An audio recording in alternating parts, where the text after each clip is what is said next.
carried. So we will be back as quickly as we can. So talks amongst yourselves. I can hear now. It's back now. We'll go ahead in.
Chair McKenna, we're back.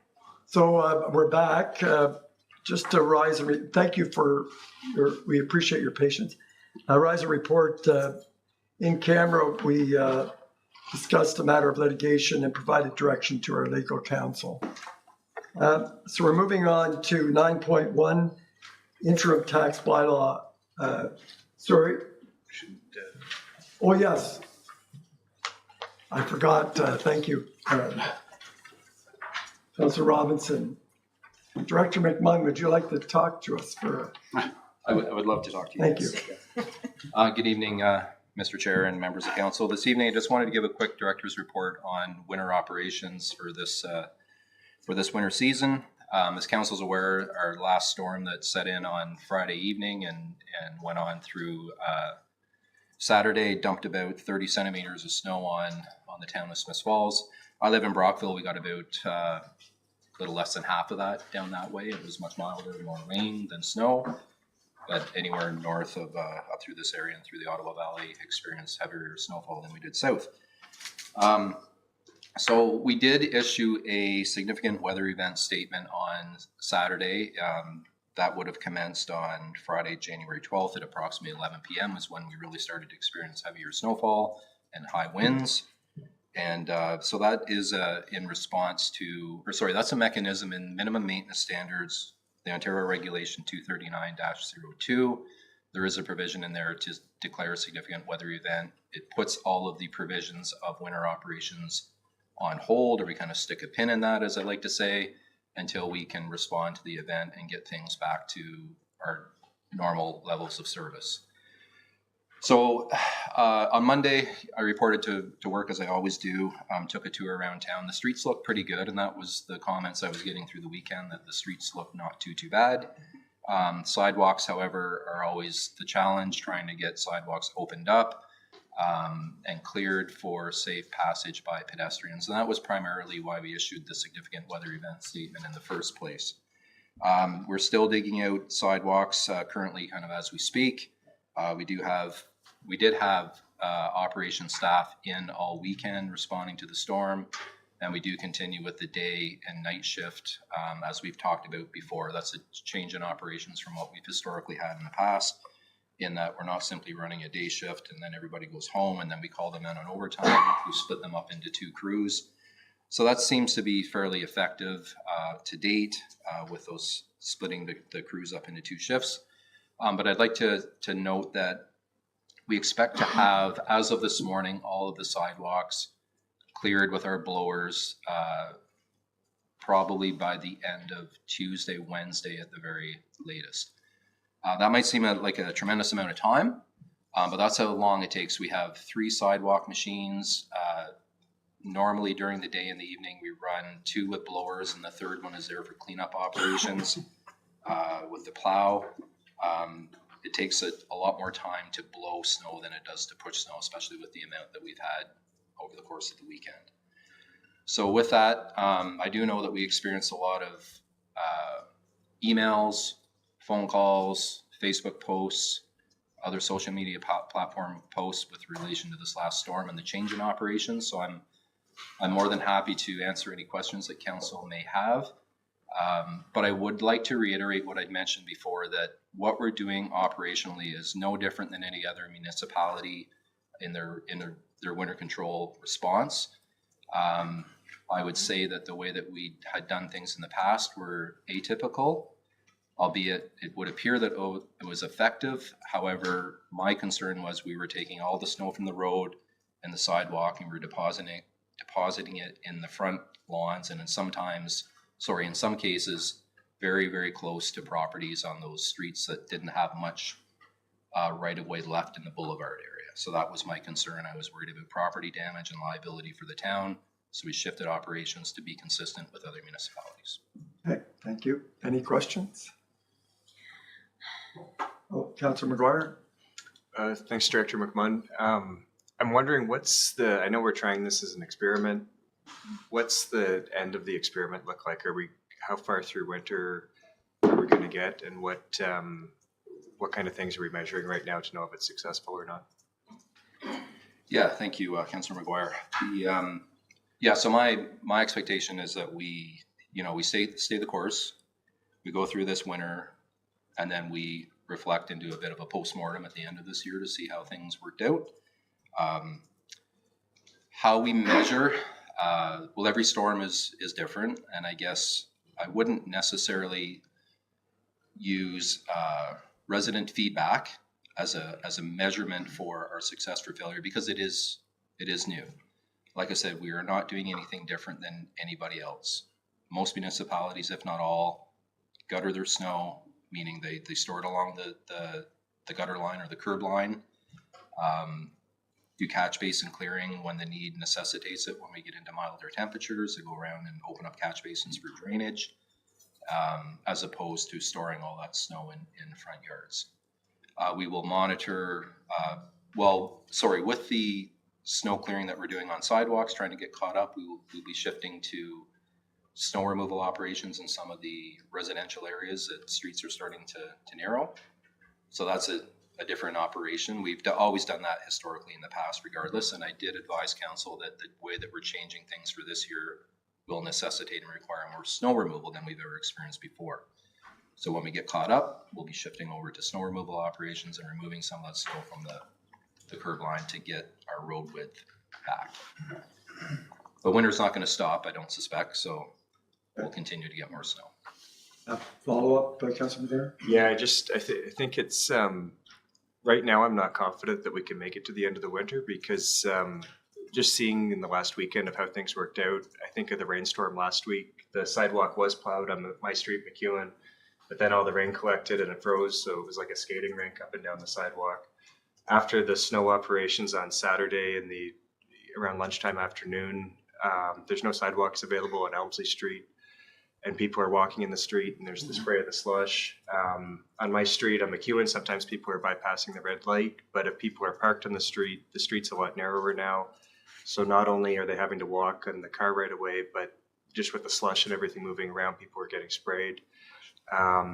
And I can't go anywhere around town without people complaining about the new system. So I think maybe we need to look at what the metrics are we're measuring for, what illustrates success, because I'm not seeing the potential of how we had a good system, and I'm not seeing it being improved on, and I'm not sure where the potential is going to come to improve on it with this. So, Mayor Panko? Yeah, and just even to Councilor McGuire's comments, and what I've heard, so a question and a comment, I guess, or two questions, I guess. One, I guess it looks like this is a short-term pain for a longer-term gain situation. If we're storing the snow, but we're taking more of it away. So less snow being on lawns. If we have major winter event, now as much accumulation in areas where it's tight, we'll have more be a better situation. The snow is going to be removed when we have the opportunity to do so. It just takes a few days to do it. So that would be one question. Second one, I guess, with the new system and two shifts, a day shift and a night shift, there is that gap. My understanding, is there a gap in between? And if we have major events, or especially freezing rain, do the shifts get extended or start early to make sure that there is no lack of coverage, especially seeing freezing rain events? Yeah, through the chair, to answer that question, yes. So we would extend the shifts, the day shift, which would typically be here from 7:30 till 4 in the afternoon. They would stay and work an additional 4 hours to cover half of that shift. And then the night shift would come in 4 hours early, if need be. Yes. So that would be on overtime, of course. But yeah, we don't have the staffing capacity to add a third shift unless we split the shifts up into smaller shifts, which wouldn't necessarily work.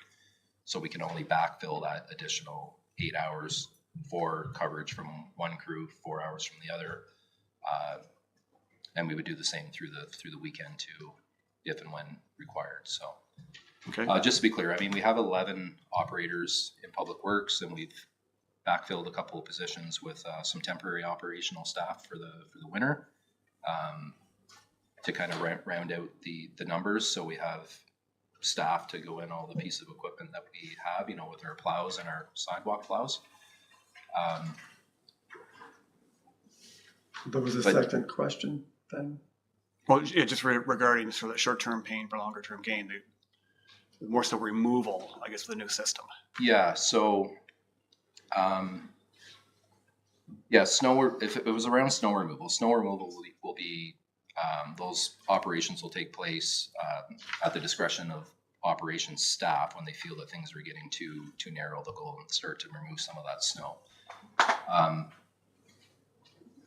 But I can't iterate enough or I want to reiterate that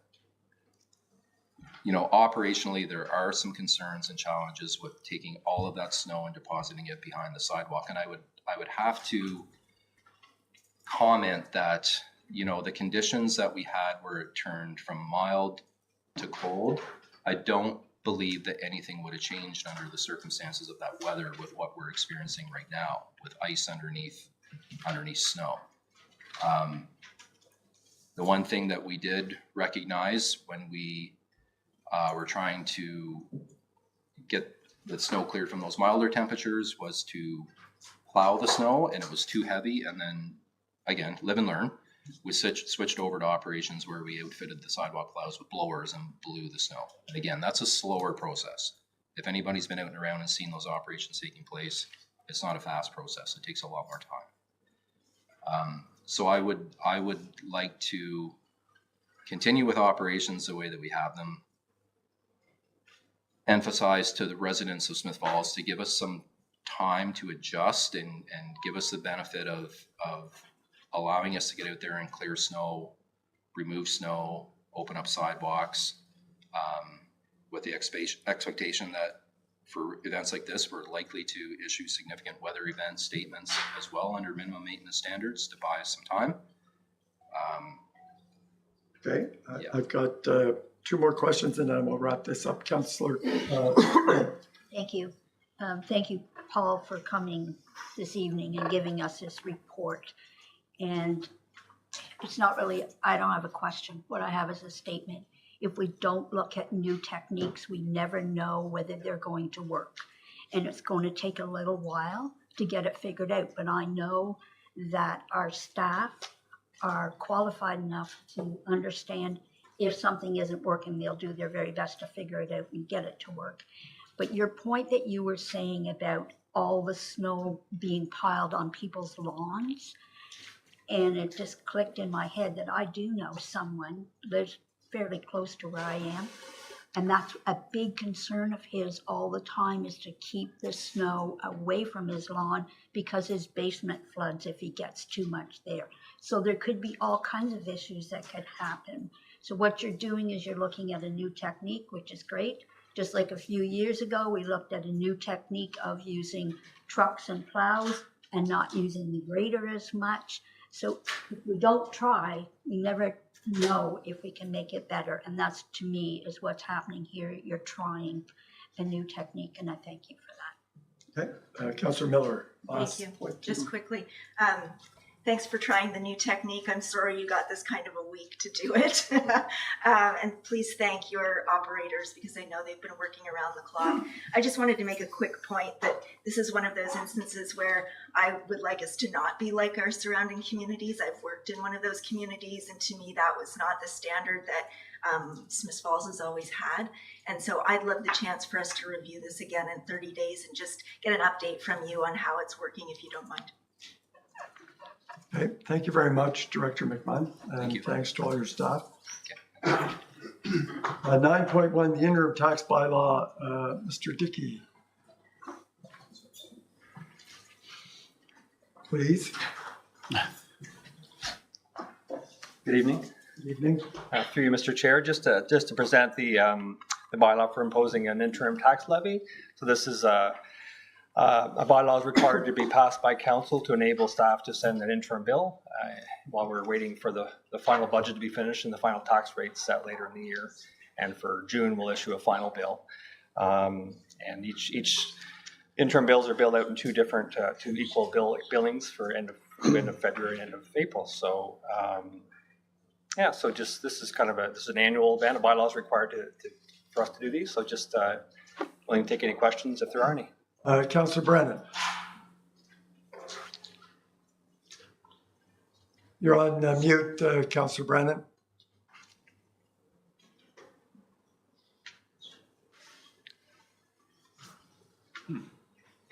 He's in favor. Thank you, Councilor Brennan. I'm looking for consensus.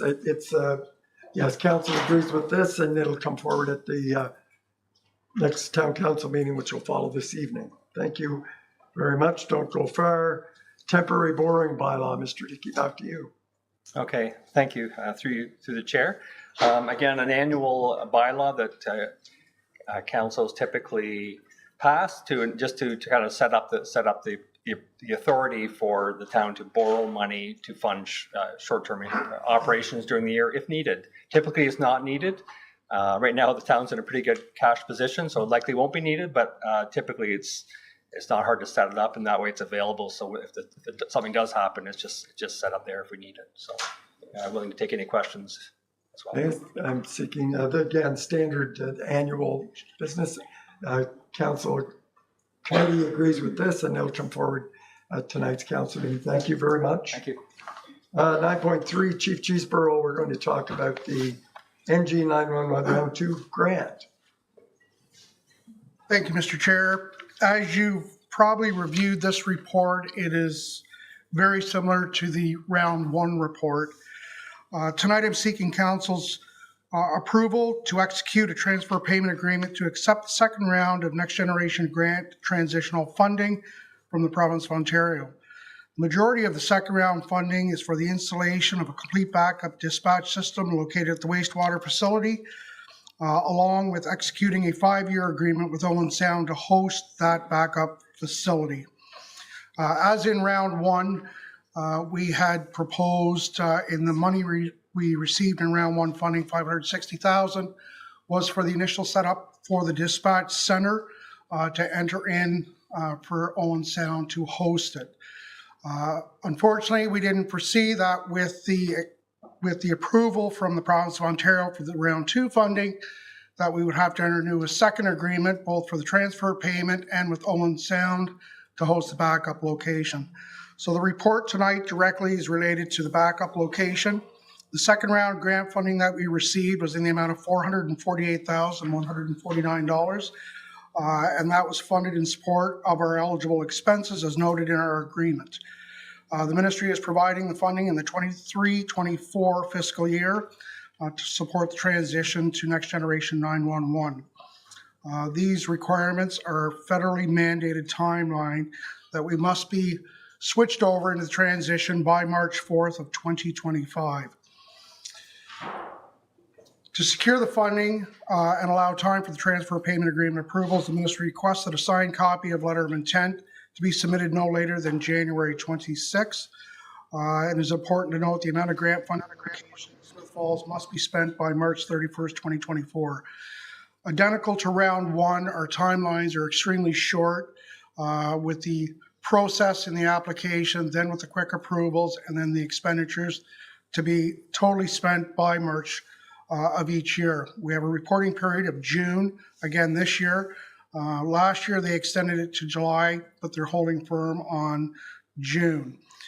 In order to be able to apply for grant funding for round 2 as well as round 3, you must have received grant funding in round 1. So my options for tonight is that Council of the Corporation Town of Smith Falls approve the recommendation to execute the transfer payment to accept the grant funding the sole sourcing of the agreement with Owen Sound to host Next Generation and sole source the necessary equipment. There will be no impact to the 2024 budget. All costs will be covered by the grant funding. The Ministry of the Solicitor General contact us confirmed both in writing and verbally that round 2 grant funding must be expended by, as previously stated, March of 2024. Monies not committed must be returned.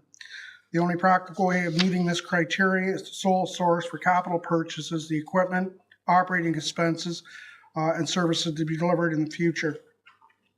So when we talk about the amount of money that we've put in for the second round, the associated capital costs for Owen Sound are going to be approximately $246,000 for 5 years. The remainder of it will be to finalize the backup location, the installation of the server, the cabling, monitors at the wastewater facility, and again to finalize the ongoing work that we've started in round 1 with our current dispatch center. That is my report for this evening. Chief, any questions or comments? Is committee in favor of this recommendation? And I'm saying yes all the way around. So that'll again come up tonight. Thank you very much, Chief. 9.4, Director McMunn, you're back up on the update on Confederation Bridge. And then we're going into the delegations. So hold on.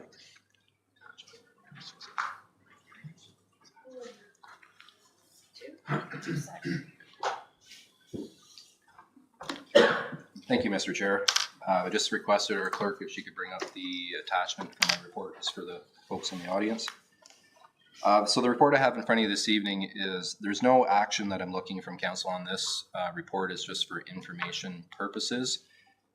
If council will recall, back on December 18th at the special committee of the whole meeting, we did award the detailed design, contract admin, tender preparation, and inspection services to TSI Inc.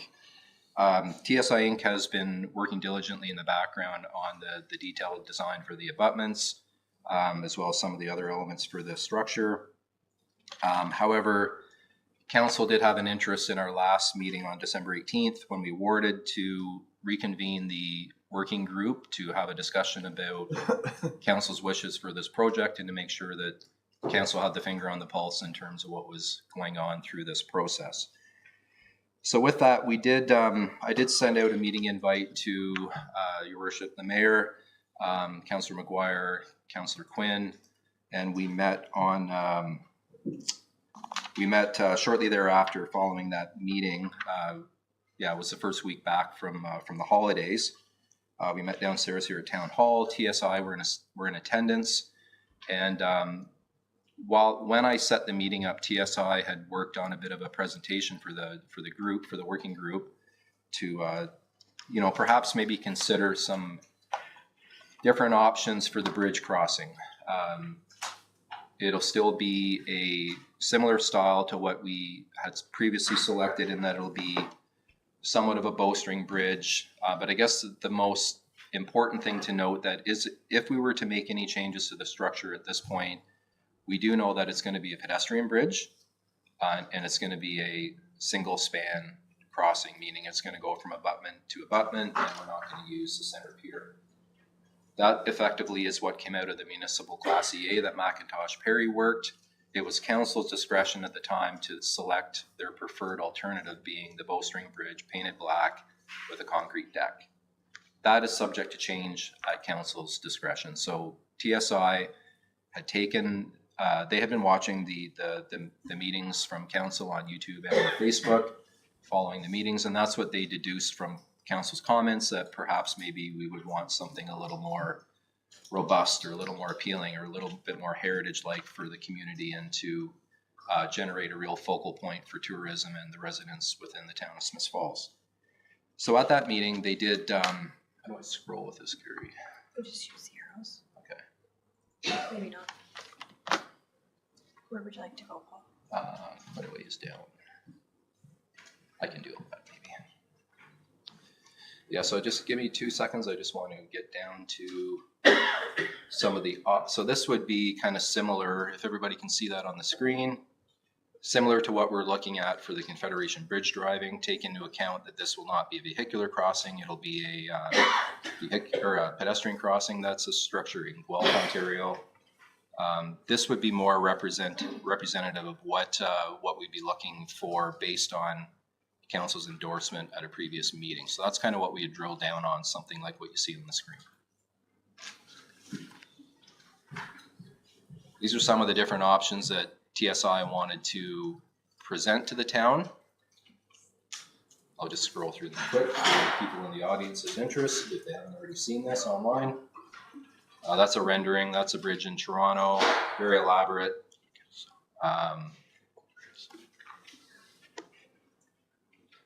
That's not a rendering. That's a real guy and his dog.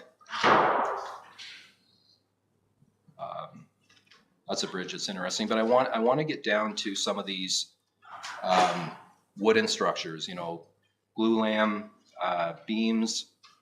And when this was first sent to me, I had the inkling that this might be something that the working group would be perhaps interested in. I think perhaps maybe it might fit into the geography down in that area with the bridge and some of our culture and history here in the town of Smiths Falls. But the one that I thought was really interesting, as did the working group, is picture this with a roof on it. And I seem to recall some time ago when we first started looking at this, I believe there was comment perhaps from yourself, Mayor, a structure with a roof on it maybe at some point, if I'm not mistaken. This is an actual real life bridge. There's lots of information online about it. It's called the Bridge of Dreams in Princeton, BC on the West Coast.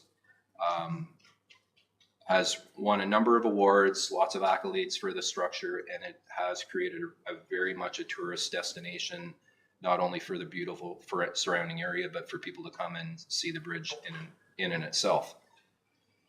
So this is something that we could 100% do in the town of Smiths Falls for the Federation Bridge Drive river crossing. That bridge was, this bridge that we see on our screen here, that was constructed in 2010 and brought into service in 2010 at a cost back then of approximately $1 million.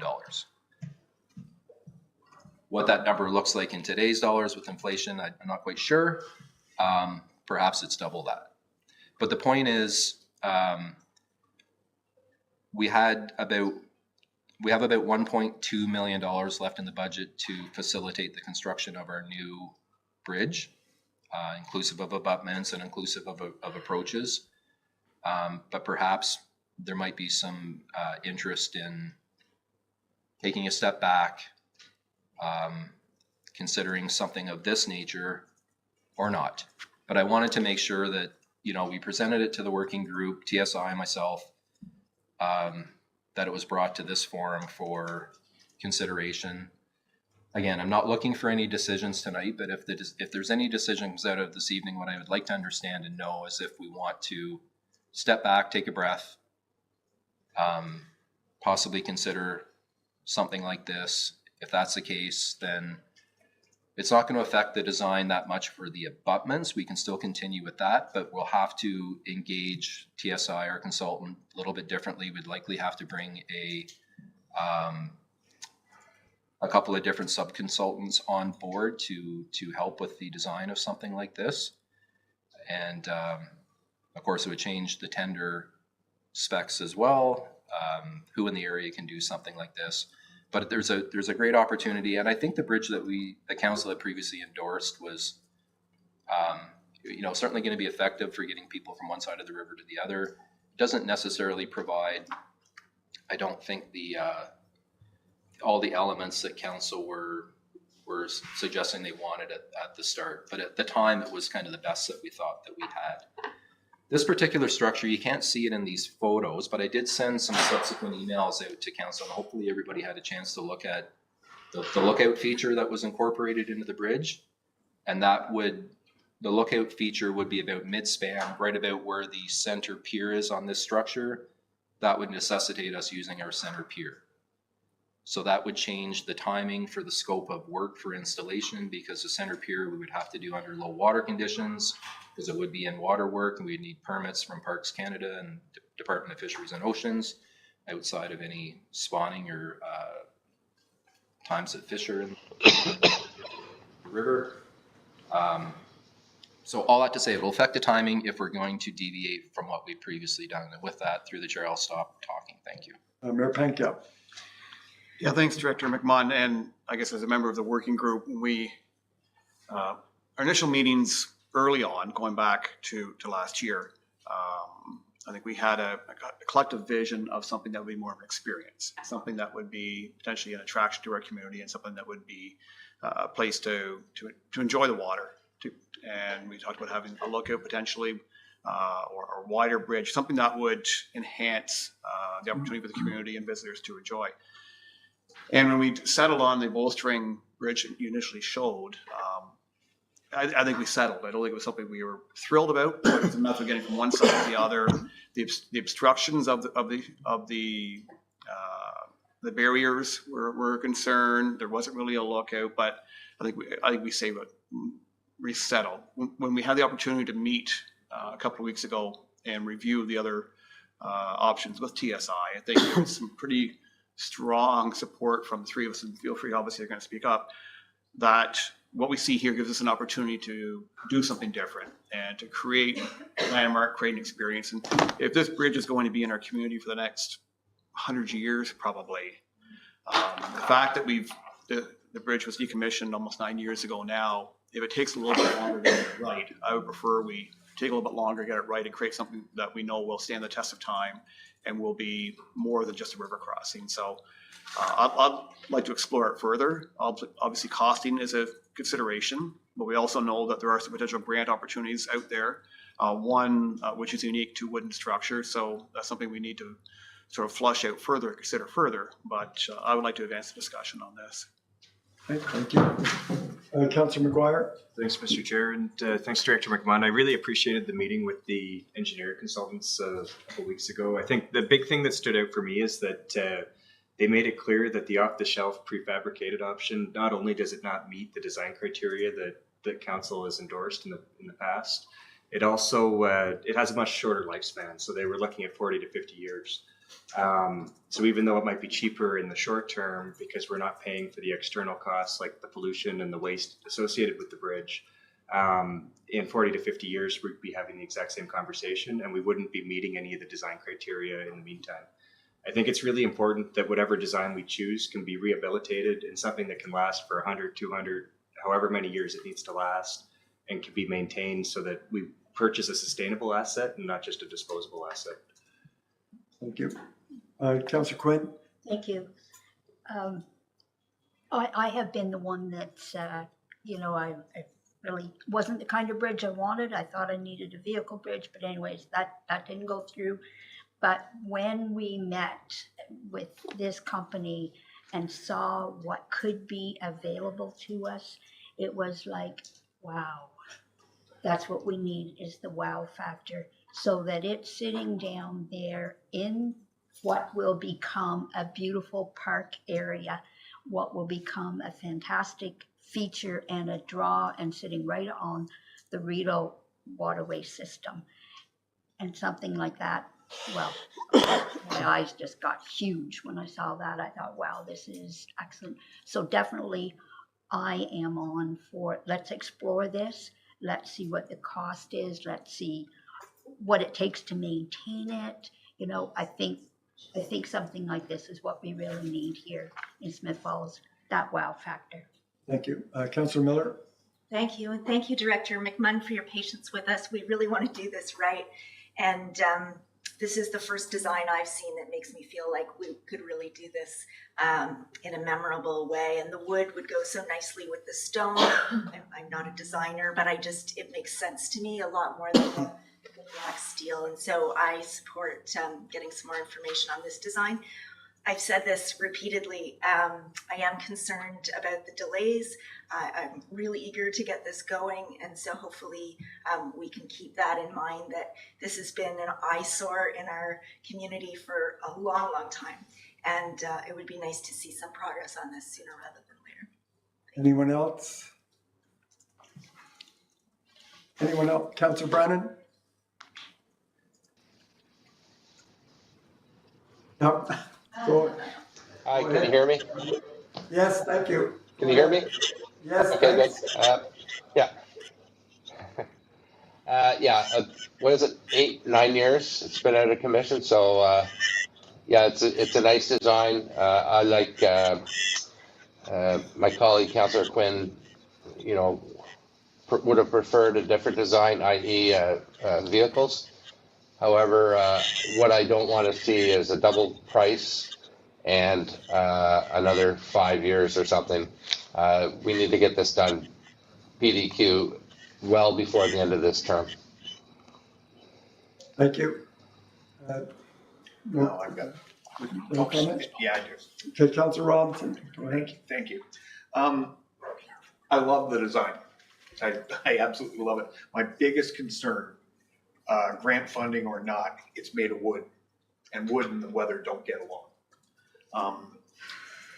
my concern would be the cost of maintenance to make sure that the wood structure stays intact.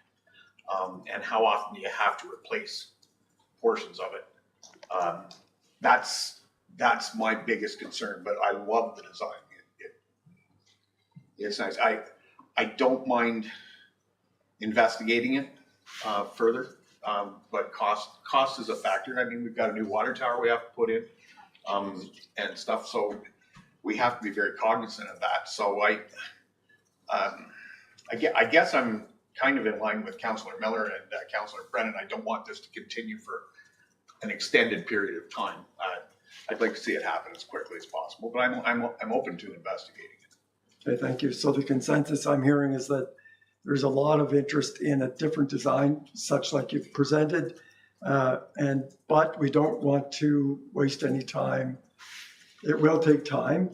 Can the group go back to and explore this? I heard interest in costs, design, and the maintenance, and I'm assuming it wouldn't be a bridge that meets the standards, even though it's wood, unless it met all the engineering requirements. So is that doable, that like within 2 or 3 months you could come back with something or less, with some ideas, costing? Yeah, through the chair. Yeah, I'm hopeful that prior to that, we come back with some preliminary costing. You know, I would suspect probably end of February-ish, maybe we can come back, if not sooner. And I've been assured through TSI that, you know, we're keeping the foot on the gas in this. We're not trying to delay. We're just trying to offer some different, very feasible, very real life bridges that have been constructed elsewhere. It's been done before. We're not reinventing the wheel. It's just, this is something that can be done here in Smiths Falls. Great, thank you. Thank you. Thank you, Council. So at this point, 9.5, we're moving to later in the meeting. Councillor Miller is going to excuse herself due to her conflict. And we're going to start with our delegations. And I really appreciate you being patient for this. The rules of the game is that I'm the chair, 5 minutes each. I will attempt at 4 minutes. I'll set my water bottle up if you need a cue, and that'll mean you have 1 minute left. There won't be any decisions made tonight on your grant applications. That's for a future meeting. Council last week wanted to hear from you directly. We also, council has set a figure of 1% of our taxation to go towards community grants. That, however, nothing is guaranteed until we finalize the budget. So even though we want to do community grants, until February, middle of February, when council finally sets the budget, there's no guarantees that, even though you've been recommended, some of you, there's no guarantees. I just want to be clear about that. We believe that it's possible. I think that was all I wanted to say. Oh, and to my colleagues on council, if you could limit your questions, not to 2 apiece, 2 per delegation. So take your turns. Please don't spend a lot of time thanking them and tell them how wonderful they are. I will do that. It's just a use of time. We have 13 of you to go through. And after you've spoken, you're welcome to stay, or we understand some of you might want to go home and eat or do whatever you need to. So I do want to say thank you on behalf of council and staff for coming on short notice and for the good work you do. So first up is RNJ Youth Services. And your 5 minutes won't start until you're actually up at the podium.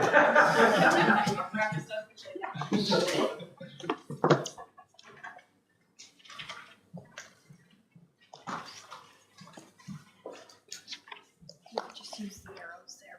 Okay, advance. Okay, good.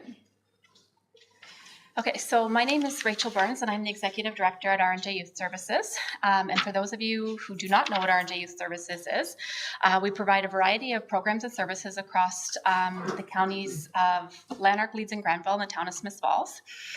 So we support individuals, young people, we say 8, but really we don't turn anyone away on the younger side. We strongly believe if the police are getting involved with you if you're younger than 8, that's a problem, and we need to assist all the way to the age of 17. So we offer early intervention programming, pre and post charge diversions, supports and services for those who are involved in the court system, either via court support or diversions. In Leeds and Grenville only, we offer the Restorative Justice Program in Lanark and the town of Smiths Falls. That's Lanark County Community Justice. We also have an educational program, life skills programming, an after-school program, and adult diversion services here in Lanark. So that's kind of in a nutshell who we are. What we're looking for at this point is a grant to help us increase our staff capacity. And we're looking to be more proactive rather than reactive. At this time, our diversion programs are at capacity. Our fiscal year does not end until March 31st, but we're already well over targets for this fiscal year. So we need to do something different. Obviously, being reactive, it helps. Hopefully it further prevents young people from having contact with the police in the future, but we want to start focusing on preventing it from getting to that point in the first place. Locally, our referrals for inappropriate use of technology, hate-based crime, relationship violence is up 47%. That's locally. That's not provincially. Those numbers are on the rise provincially, but locally, that's what our numbers are up. We're really hoping to be able to, do more outreach, deliver enhanced and targeted programming in the schools and in the communities that doesn't result in our young people having to travel to Kingston or Ottawa to get those specific programs that we just at this point don't have the capacity to be able to offer. It'll also allow us to do some work and to develop some more additional presentations based on community need. Like right now, like I said, we're really struggling locally with inappropriate use of technology, social media with our young people. It's anything from older people coercing younger, more vulnerable individuals to send inappropriate photos, which they and then turn out, they send it to everyone else in the school. We recently just got a 20 kids involved in an airdrop situation of an intimate image of a young girl. And they don't understand why it's not a good idea. So right now, we currently have access to a bullying program, a cyberbullying program, an internet safety program, healthy relationships, anger management, life skills, substance use and abuse programming. But we need to do better. We need to enhance it. We need to make it part of something that's seen more consistently in the community. Right now, we do consistently offer our Rebound Choices program, which is a substance use and abuse program. It's offered, we do it annually through all 3 elementary schools, so Duncan J, Chimo, and St. Francis. But we want to be able to offer those additional programs besides just the substance abuse. We really need to get ahead of this healthy relationships, setting boundaries, consent stuff. So our ultimate goal is, just to create a safe space and environment for youth to be able to ask questions, learn, become educated, and have those supports available to them locally, so that they don't have to travel. Right now, they have to travel outside of Smiths Falls to be able to participate in programming that's unique to those needs, because we just don't have the capacity to be able to do it here. Thank you very much. Questions? Other than to say thank you, Mayor. Well, yeah, obviously, I mean, you're put an incredible service for our community, but I know it's your fundraising numbers were down in the last fiscal year compared to the previous fiscal year. And so you're asking for money from municipalities. Is that a shift in how you're trying to operate, or devoting more money to frontline operations, more of your people power to frontline operations, less of fundraising? And what end result do you expect from any support? And I just want to say I had the benefit of meeting Reverend Norm Johnson almost 40 years ago, an incredible individual who launched this. And so I'm a lot of faith, but I'd like to learn more, a little bit more. Yeah, so because the majority of our program does come from the Ministry of Child and Youth Services, and that's for justice involved individuals, we're trying to pivot to be that more proactive and not wait for young people to get in trouble with the police before they can access our support, which is what we're having to do right now. Our fundraising numbers are lower because exactly what you just said, we simply don't have the capacity. The needs are too great. We can't designate as much time as we have in the past to fundraising and to grant writing and those things, because the needs are just so high, and our staff are at capacity all day, every day, dealing with the increasing complexities and referrals. Thanks, Rachel. Thank you very much. Next up is Big Brothers Big Sisters, Lanark County.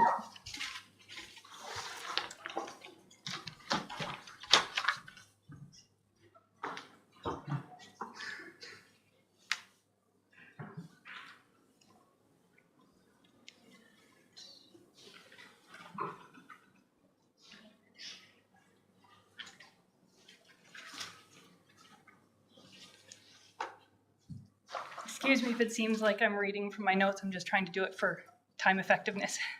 That's good. Thank you very much for having us here today, Mr. Speaker and Council, to speak to our grant application for support for our youth program in Smith Falls. In 2017, when Smith Falls Youth Centre closed, the town reached out to us to ask us if we could fill the gap in service. Working with the number of partners and advisors, we were able to answer the call, and WAC was created. We use the core values of Big Brothers Big Sisters, ensuring we have high adult youth ratio in order to build meaningful and life-changing relationships. The town has been a key partner all along, helping us with funding, providing free space for the first few years. While the location has changed, many things have remained the same.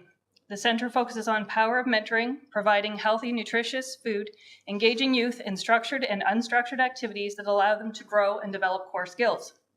In 2023, we increased staffing levels to better support the growing number of participants. We also increased the food budget thanks to the support from the Table Community Food Center. What do I push? Just the arrow. Okay. In addition to a lot of festive programming this fall, the staff from the Table led a Cooking with Kids program where the youth learned how to make pizza dough and Caesar salad to ensure the youth. To the youth's excitement, this will continue as a monthly program. As WAC looks forward to the winter months, a food stand is being assembled with thanks to support from the Table. And here, the youth will be welcome to take home any food available home to ensure that they are supported and fed outside of WAC hours. Youth are telling us that food insecurity is a growing problem in their homes. The town helped us by donating the space at the youth arena for the first few years of the program. Currently, CareBridge has been financing the space for us at 25 Main Street, 25D Main Street for the last year. This is the last year for that agreement. We were hoping that the RCHS new building would be further along and that we could relocate to there, but there will be a gap in the timing. Rent at our current location is $3,500 a month, so we will have to look for another alternative as the year progresses. We partner with many organizations who contribute to programming support at no cost. These groups include R&J Youth Services, Rio Community Health Services, Smith Falls Police, Queer Connections, Smith Falls Pride, Open Doors, and many more. Having funding we can count on each year is critical to our sustainability. The County of Lanark has made another 4-year commitment to us for $40,000 a year. Having the $30,000 from the town last year meant that we could operate 3 nights a week with 4 staff a night for proper youth to staff ratio numbers for safety, and we've had it funded by those 2 partners. When the policy at the town changed. We asked the Kinsman Club at Smith Falls for assistance, and they donated $5,000 to help prepare us for the difference in what we might receive from the town.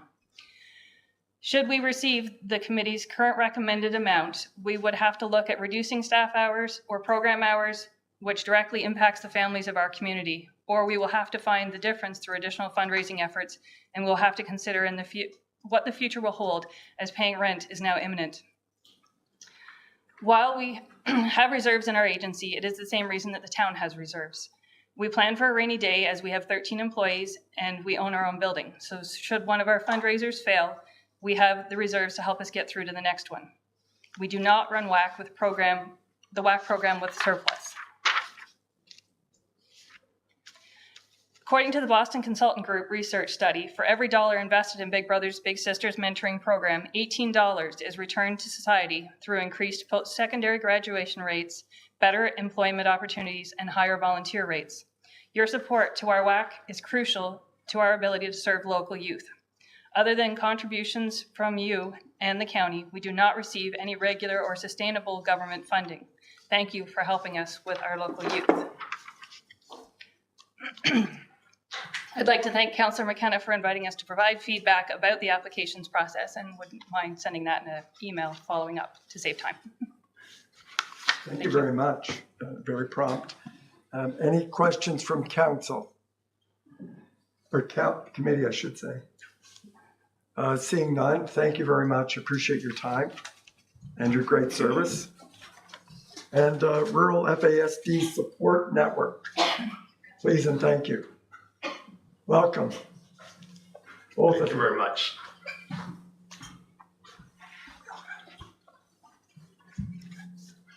Thank you very much, Council. My name is Rob Moore. It's my pleasure to serve as the chairman of the board for the Rural FASD Support Network.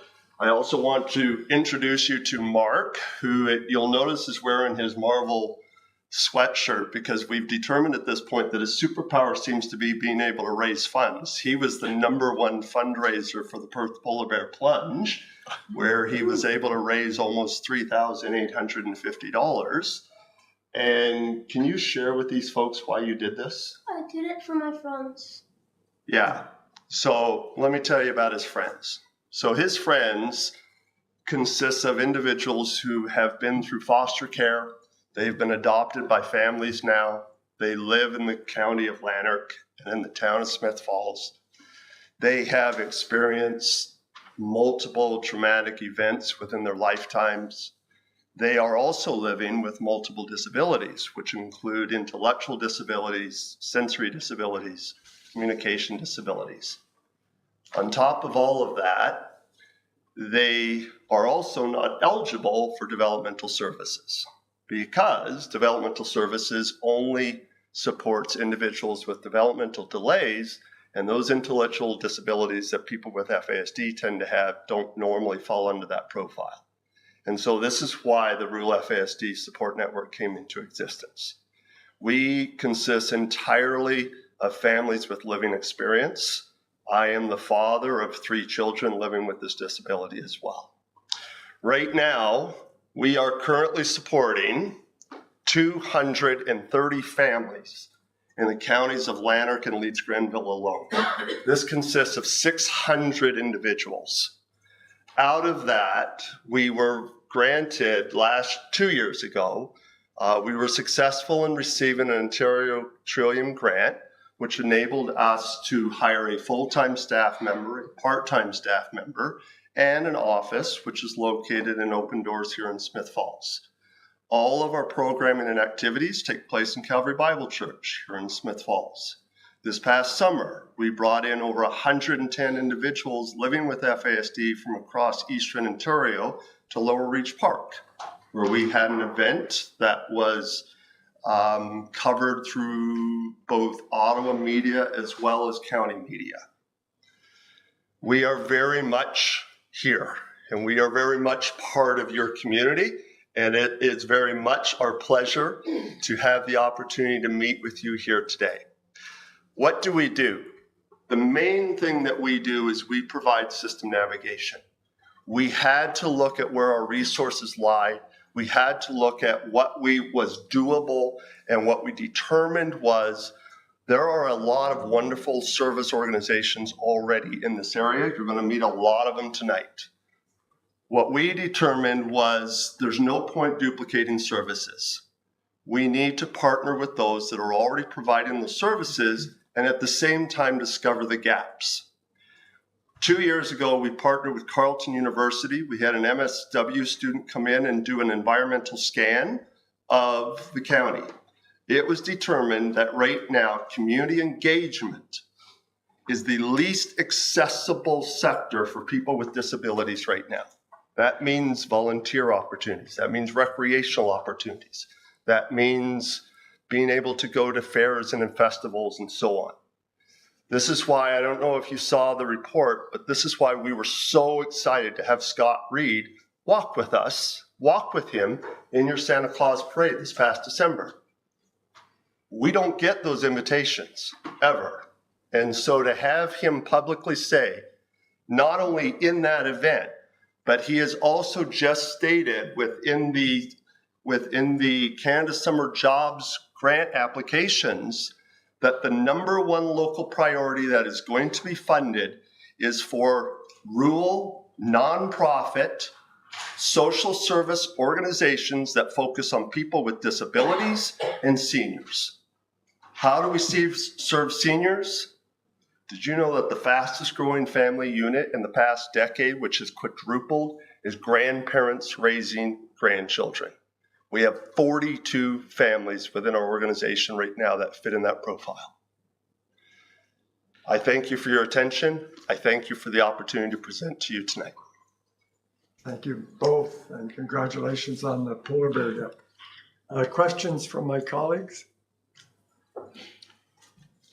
Hearing none. Thank you very much. We appreciate it, and best wishes. Thank you. And next up, we have the PEP Seniors Therapeutic Center. Please and thank you.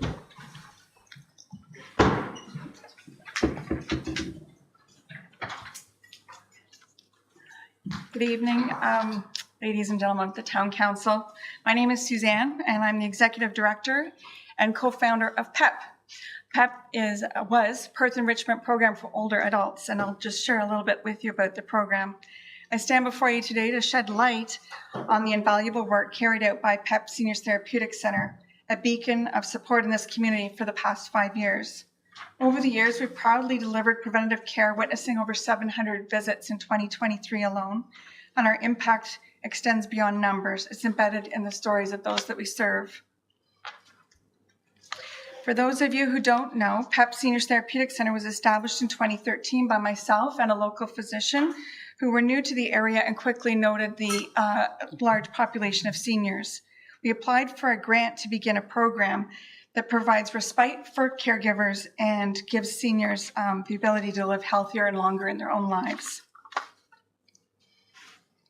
After 5 successful years in Perth, the Board of Directors felt that an expansion to Smith Falls would make the most sense based on the Lanark County statistics. PEP Seniors Therapeutic Center is a unique program that stands at the intersection of cognitive stimulation, physical therapy, and regular exercise. This trifecta of care aims not only to maintain physical health, but also to foster mental well-being among the senior population. We are committed to providing a safe and inclusive environment where seniors can socialize while actively working towards their goal of aging in their own homes. It's more than just a therapy program. It's a lifeline for community engagement that promotes volunteerism and a space where connections flourish and a sense of belonging is cultivated. PEP's dedicated professional staff include a registered physiotherapist, a registered practical nurse, and a recreation therapist, and we empower individuals to proactively manage their health and take control of their well-being. According to the Foundation of Health Initiative, the key areas of focus for seniors' mental health should be social and physical activity, positive thinking, and lifelong learning. Not only does PEP strive to help seniors maintain their health, but to cope with the life changes in a positive way, ultimately decreasing the burden of our healthcare system. Over the years, we supported seniors with a variety of illnesses. We've improved their independence and, according to their caregivers, postponed their need for long-term care. We've partnered with local organizations and brought their expertise to the clients who entrust their care in us. Our United Way reporting requirements indicated that we met or surpassed our expectations.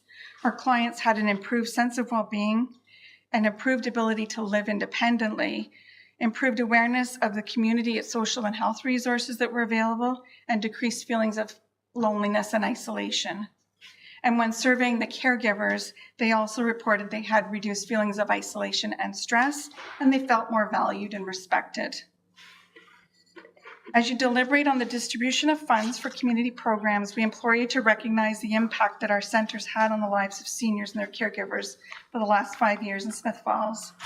In a world that can at times be isolating for older adults, we provide a place where friendships blossom, minds stay sharp, and bodies remain active. The decision you make today will reflect the lives of seniors, offering them not just a service, but a lifeline to fulfilling an engaged life and improving the social fabric of the community. The funds requested today will provide Smith Falls clients with a dedicated employee who can provide all aspects of care that I've described to you today. I would like to share now by reading this letter to you that we received from a client's family member with her permission. In recent years, Lila started to experience a decline in her mobility, memory loss, and overall health. Our children encouraged her to attend PEP a few years ago. As a family, we have witnessed some amazing changes and are grateful for the benefits this program provides to Lila and other seniors who are fortunate enough to attend. She looks forward to going on Tuesdays and Thursdays each week. It gives a connection to the outside world. The social activity gives her stories to bring home, and the exercise has benefited her mobility and posture. I think many of us would like to see more community-based support programs for seniors like PEP. Thank you for considering the vital role PEP Seniors Therapeutic plays, and we look forward to our continued collaboration to serve seniors for years to come. Thank you. Thank you very much. You're welcome. Any questions or comments from my colleagues? Thank you very None? much. Thank you. I appreciate it. Very much. Thank you for the opportunity. Next up, we have our friends from Porch Fest.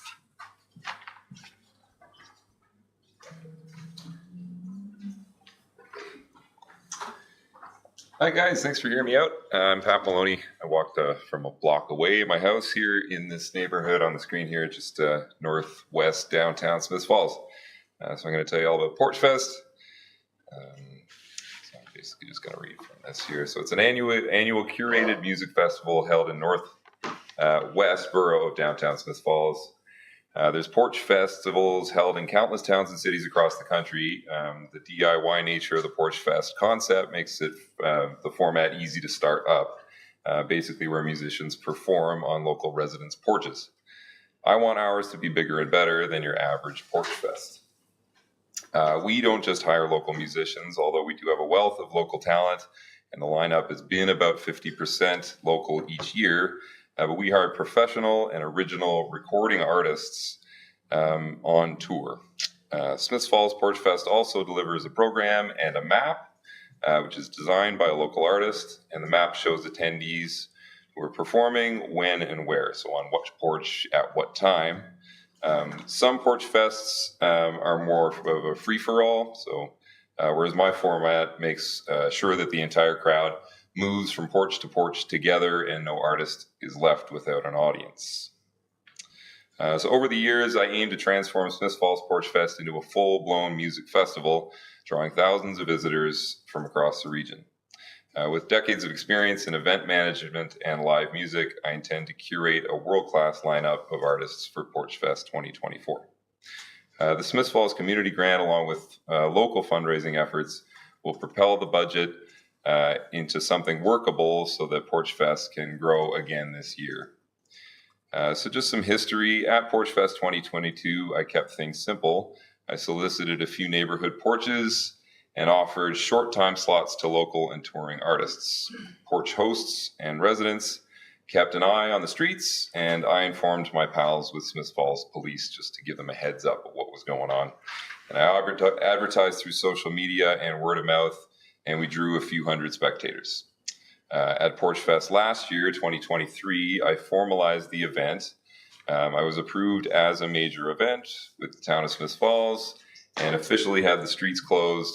We rented portable toilets, bought insurance, and added a non-porch site, so one site that was not a local porch, in an empty parking lot, empty lot on Glen Avenue.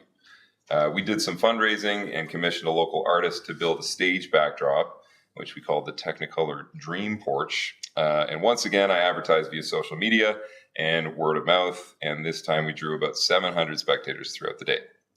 So that's a photo of the local, I don't know if we can scroll down there and see the Technicolor Dream Porch in all its glory. Yeah, oh, I've got control of this, do I? You tell me when. Sure. You can't miss it. There it is. There's Jamie Carn in the Technicolor Dream Porch. So we do have some plans for 2024. This year I intend to grow the festival again, and here are a list of plans and desired outcomes. So number one would be to build a larger stage backdrop to be used as a trailer bed main stage. The stage backdrop for Porch Fest 23 would be used as a secondary stage and would also be used in advertising, so we can kind of move that around town and advertise the event that way. I would barricade the Technicolor Dream Porch site on Glen Avenue and license it for food and alcohol, which keep people in the site.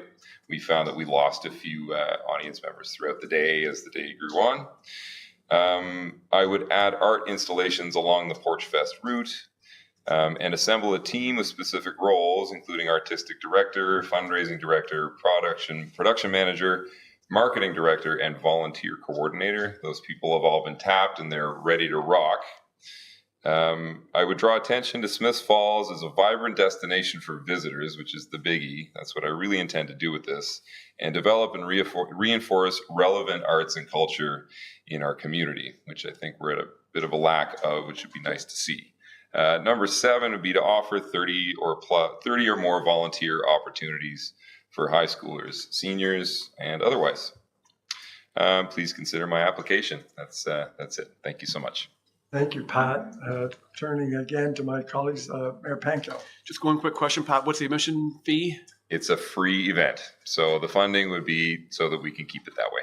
Thank you. Yep. Anyone else?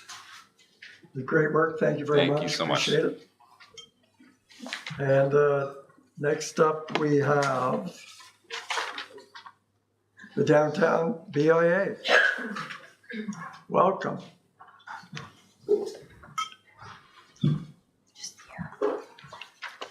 Okay, yep. Hello, good evening. Thank you all for your patient ears this evening. My name is Nora Schlatow. As many of you know, I am the coordinator for the Downtown Smiths Falls Business Association. So, again, as many of you may know, our mission and mandate is to oversee the improvement and beautification of downtown Smiths Falls, beyond that which the town provides, to foster a vibrant business entertainment center that attracts both residents and visitors to shop, work, live, and gather. So in 2023, we really focused on that word gather, following years of hardship brought on by a pandemic and a major construction project. A top priority for the DBA board is to ensure that downtown Smiths Falls is seen as the heart and gathering place of our community for years to come. Scroll. So that is why in 2024, we are requesting a community grant of $20,000 from the town of Smiths Falls, which is a sum that we plan on matching, to build upon 3 signature community events we established in 2023 and 1 event previously managed by businesses in the downtown. So these events are the Night Market at the Falls, Busker Days, Summer Social, and the Celebration.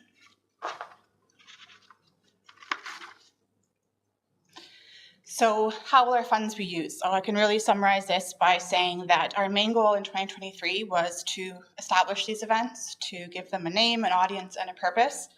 And in 2024 and beyond, our goal is to build upon each one, really making sure each one is bigger and better with every attempt. Funds from the community grant will be directed towards expanding and diversifying our entertainment and activities, as well as using more of the downtown, basically highlighting more of the downtown, make sure we're using every corner of it and all of our public spaces. Funding will also be directed towards improving the overall marketing reach for each event, as well as enriching our offer to volunteers. So objectives, not to be confused with goals. These are really more broad, overarching objectives of our events. So of course, to cultivate diversity and community. Events provide an opportunity for unity, a reason for people of all ages, means, and walks of life to gather and connect. And we recognize our responsibility to help foster an environment of inclusion and connection, especially as our population continues to grow and diversify, as well as spur economic activity.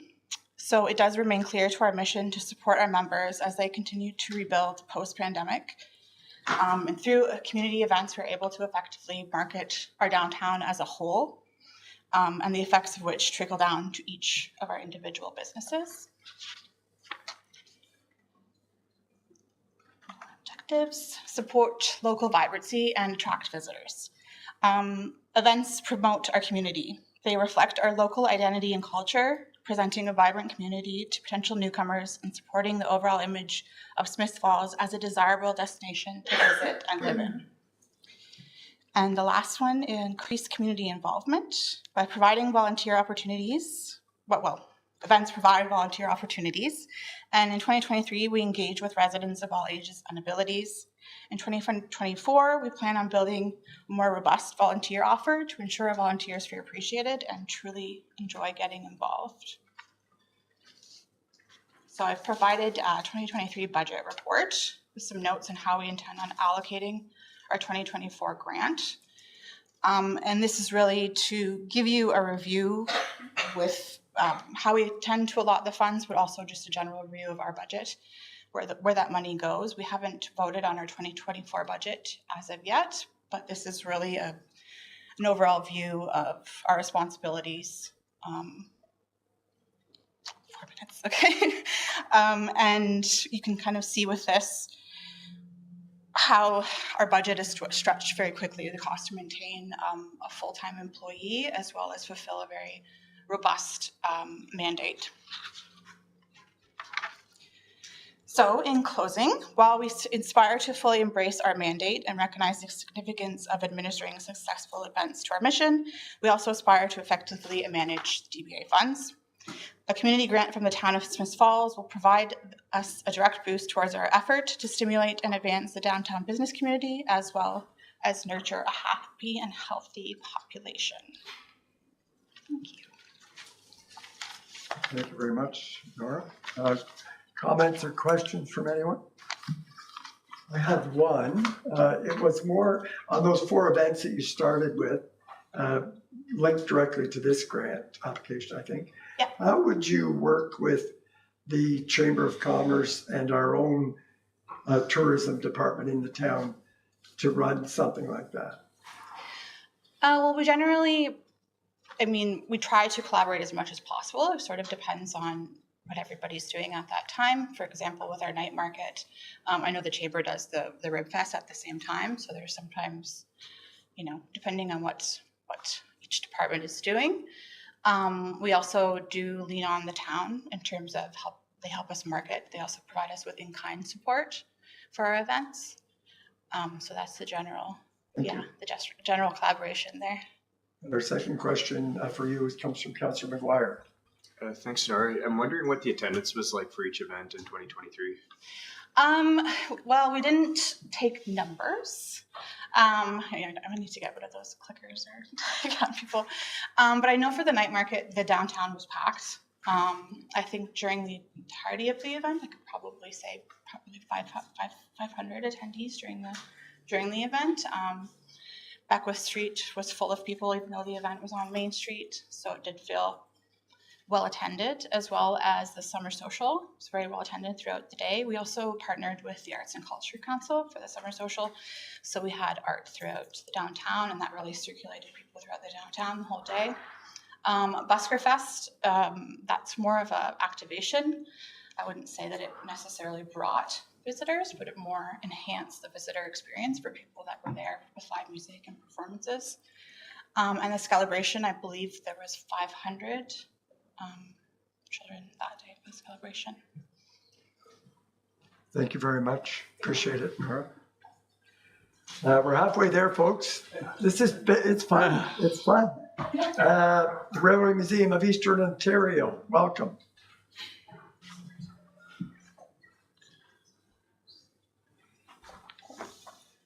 Thank you. Awesome. Just slide it right down? Yeah. Okay, perfect. Good evening, and thank you for having us tonight. A little bit about the Railway Museum of Eastern Ontario. We are an independent museum and registered not-for-profit organization led by a volunteer board of directors. Our MEO owns a 9-acre property, and on it we are housed in a 110-year-old former Canadian Northern Station, which is a National Historic Site. We are a taxpayer, and we are a busy tourist destination, an important economic driver, and a cultural pillar in the Smith Falls community. There we go.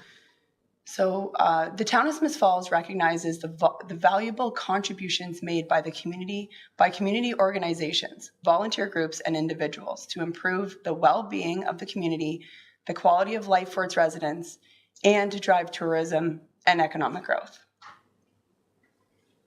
So community well-being, I just wanted to pull up this picture of the Bascule Bridge, a popular visual that we see often of Smith Falls, just to reiterate the fact that, this is our bridge, our museum, our Lions Bridge, and an important icon, a National Historic Site, and just sort of shows how railway identity is so important to the residents of the town of Smith Falls and how interconnected that is with our community well-being.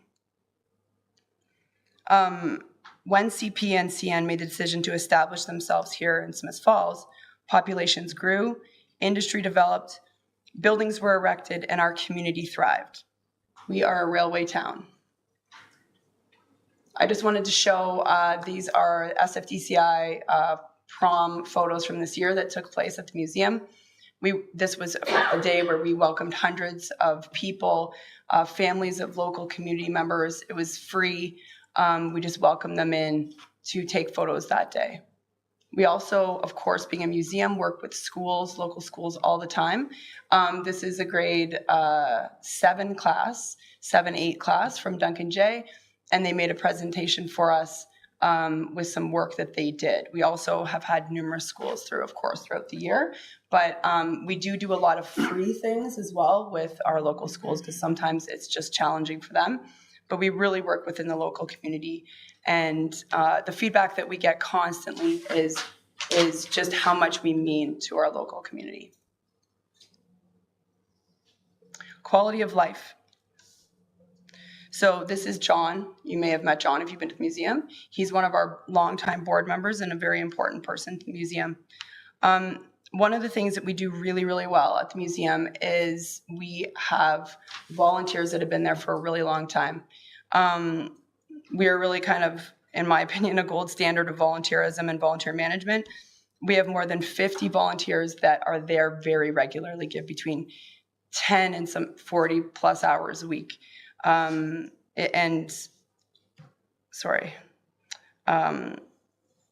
So I just wanted to reiterate these individuals right here. Murray, new retiree, was kind of looking for a purpose, has joined the museum. Larry's a new member of Smith Falls, was looking for some kind of local connections. And then Gilbert, probably people have met Gilbert before, who is there constantly. These are all volunteers, but just wanted to reiterate how important the museum is to them, to their mental health. We have so much senior leadership. You can see this here. These are all volunteers that donate their time, skills, many of them retired professionals, and they really are the backbone of the museum. And if we had to pay them, we would never have a museum. We could not afford them. So it's really, really important to us.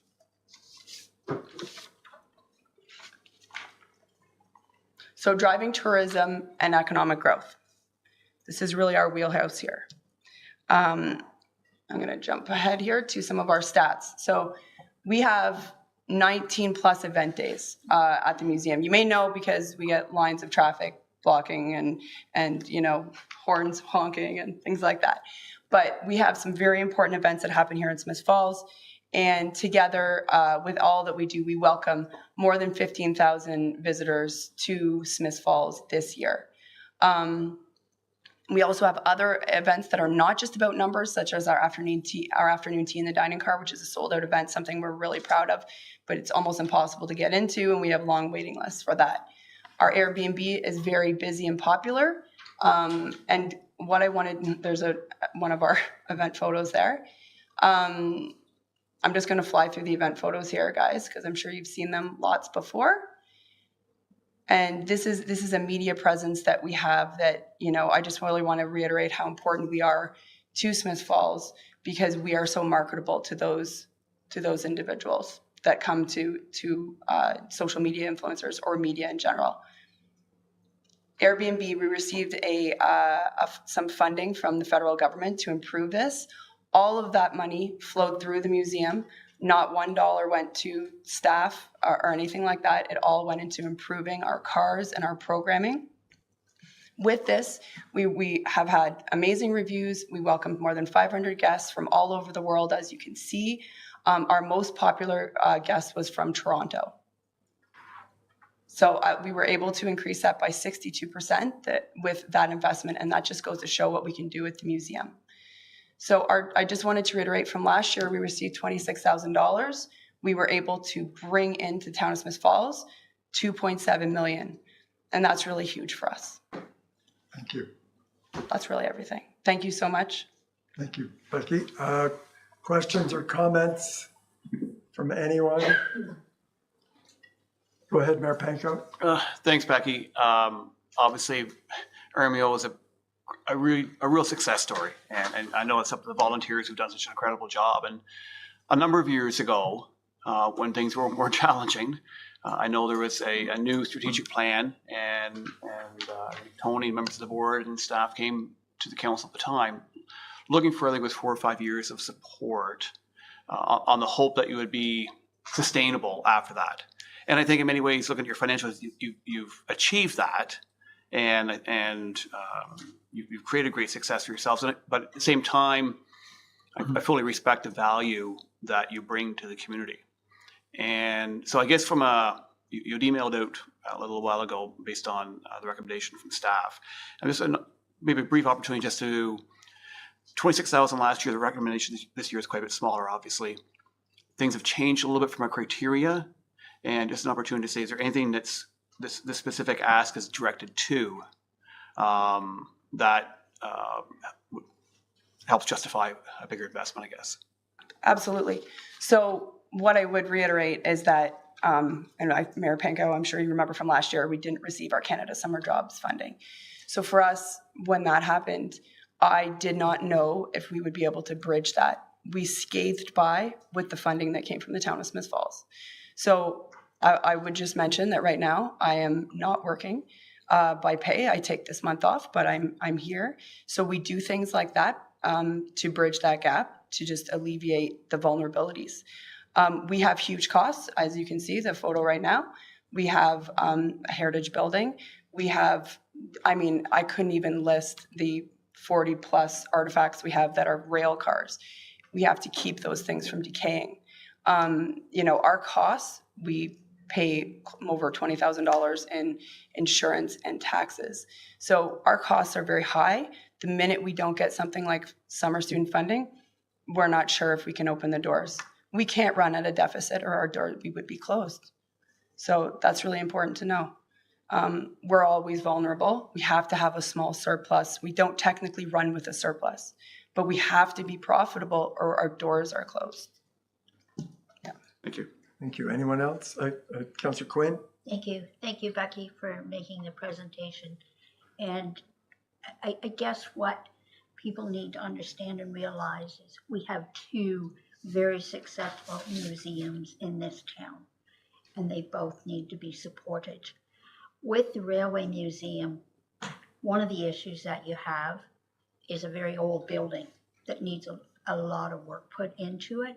It's savable, it definitely is, but it's going to take money to do that. So you do need funding to help with that. Like I think I said at the last meeting, we haven't found the golden angel yet to put $250,000 onto the roof. And that's just one issue. So I do believe that we need to listen, and we need to look at this museum as what it is. It's a big draw in the town, and we have another museum, and they try working together, and it's just positive. The two of them together is very positive. So we need to be supporting. Thank you. Thank you. Thank you very much, Becky. Next up is Eventive. Welcome.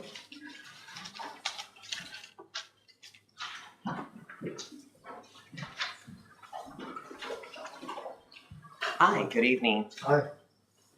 My name is Chris Dignard, and this is Kristen Storms, part of Eventive. Good evening, Chairman and Council, and thank you for the opportunity to stand up here and share a vision for transformation of young lives in Smith Falls. So we believe that every young person deserves a chance to thrive despite the challenging circumstances. Now here in Smith Falls, we confront a lot of pressing issues amongst youth 13 to 18, things such as economic hardship, educational attainment issues, issues with, risks of underemployment or no employment. And so the need for sort of targeted interventions is something that we really are looking at here. So to that aim, we are looking at funding for a youth engagement through art program. And what that sort of initiative aims to address is the vulnerabilities that are faced by at-risk youth through a positive youth development framework. So we're not looking at just sort of like at-risk behaviors, but how do we mitigate those and give youth opportunities as a preventative type nature. So what, like I said, what is this youth, what is the youth engagement through art program? So what we're aiming for is a safe haven for Smith Falls youth to create art and crafts on a weekly basis. So more than a creative outlet, it's a platform for them to learn and practice life skills with like-minded peers and positive role models. It's a project-driven creativity that instills skills in planning, goal creation, project management, cooperation, and teamwork. So participants will build an appreciation for their value, experience a sense of belonging, and take advantage of opportunities to forge new friendships and a sense of community. This program is designed not only for preventing youth from becoming at risk, but also as an alternative for those currently experiencing those risk factors. And how do we aim to do that? So with an educational approach, we focus on a project-driven creativity, emphasizing planning, goal creation, project management, cooperation, and teamwork. As well, economic empowerment. Participants collaborate with community-based artists and crafters, creating projects for potential sale. So the coordinators will then facilitate providing exposure to shows, organizational management, marketing, and customer service skills. So we're looking at having you learn real-world applicable skills. Our target audience would be open to all youth, and we're going to serve as both a preventative and a constructive outlet for at youth risk. So we want to address things such as poverty, addictions, neglect, mental health challenges, abuse, and give them that area that feels safe. And a huge aim of this program is to be very much inclusive and to embrace the diversity of our youth in Smith Falls. So we're going to offer this safe space from all backgrounds, all identities. We're going to foster skills development, civic engagement, and positive interactions Part of the budget that we're asking for will also include safe, secure, nutritional food that they can access for free, so that youth living in, with food security and hunger also have a place to be able to have something to eat and not go hungry. Now you'll see we've included sort of the budget that's on there. Now, this is a pilot program for this year. So we want to begin this beginning March 1st until February of 2024 until February 28th of 2025. And what we aim to do with the evaluation is to evaluate its impact on reducing youth inactivity in the community, improving their social skills, enhancing their business skills. Our success measurements will be measured by feedback from the teachers, parents, community-based youth services, as well as any recognition from police and other youth services.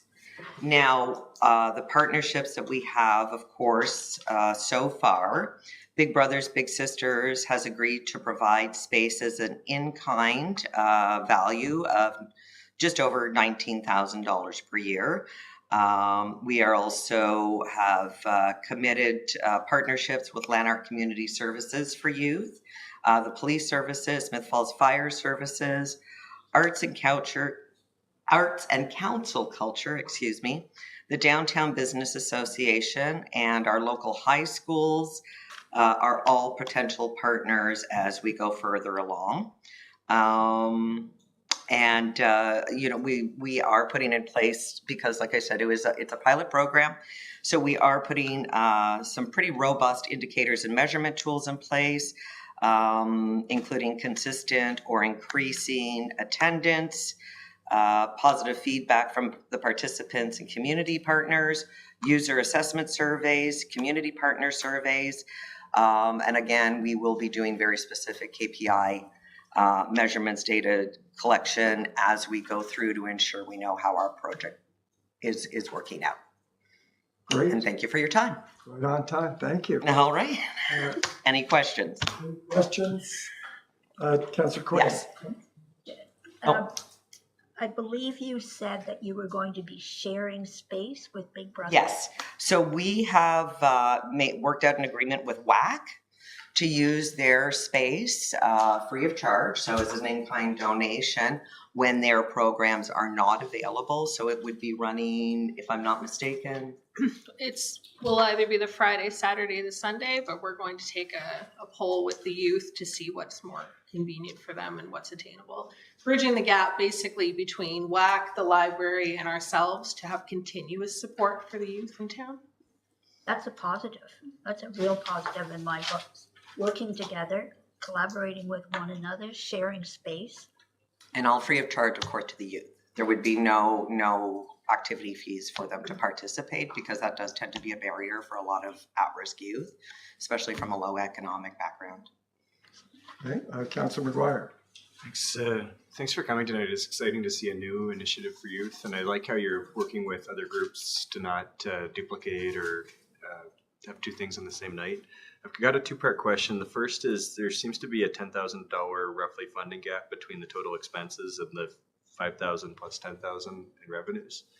So I'm interested in knowing how that gap gets closed, and I'm also wondering about what kind of qualifications of the coordinators and facilitators, what kind of training, to have those people working with youth.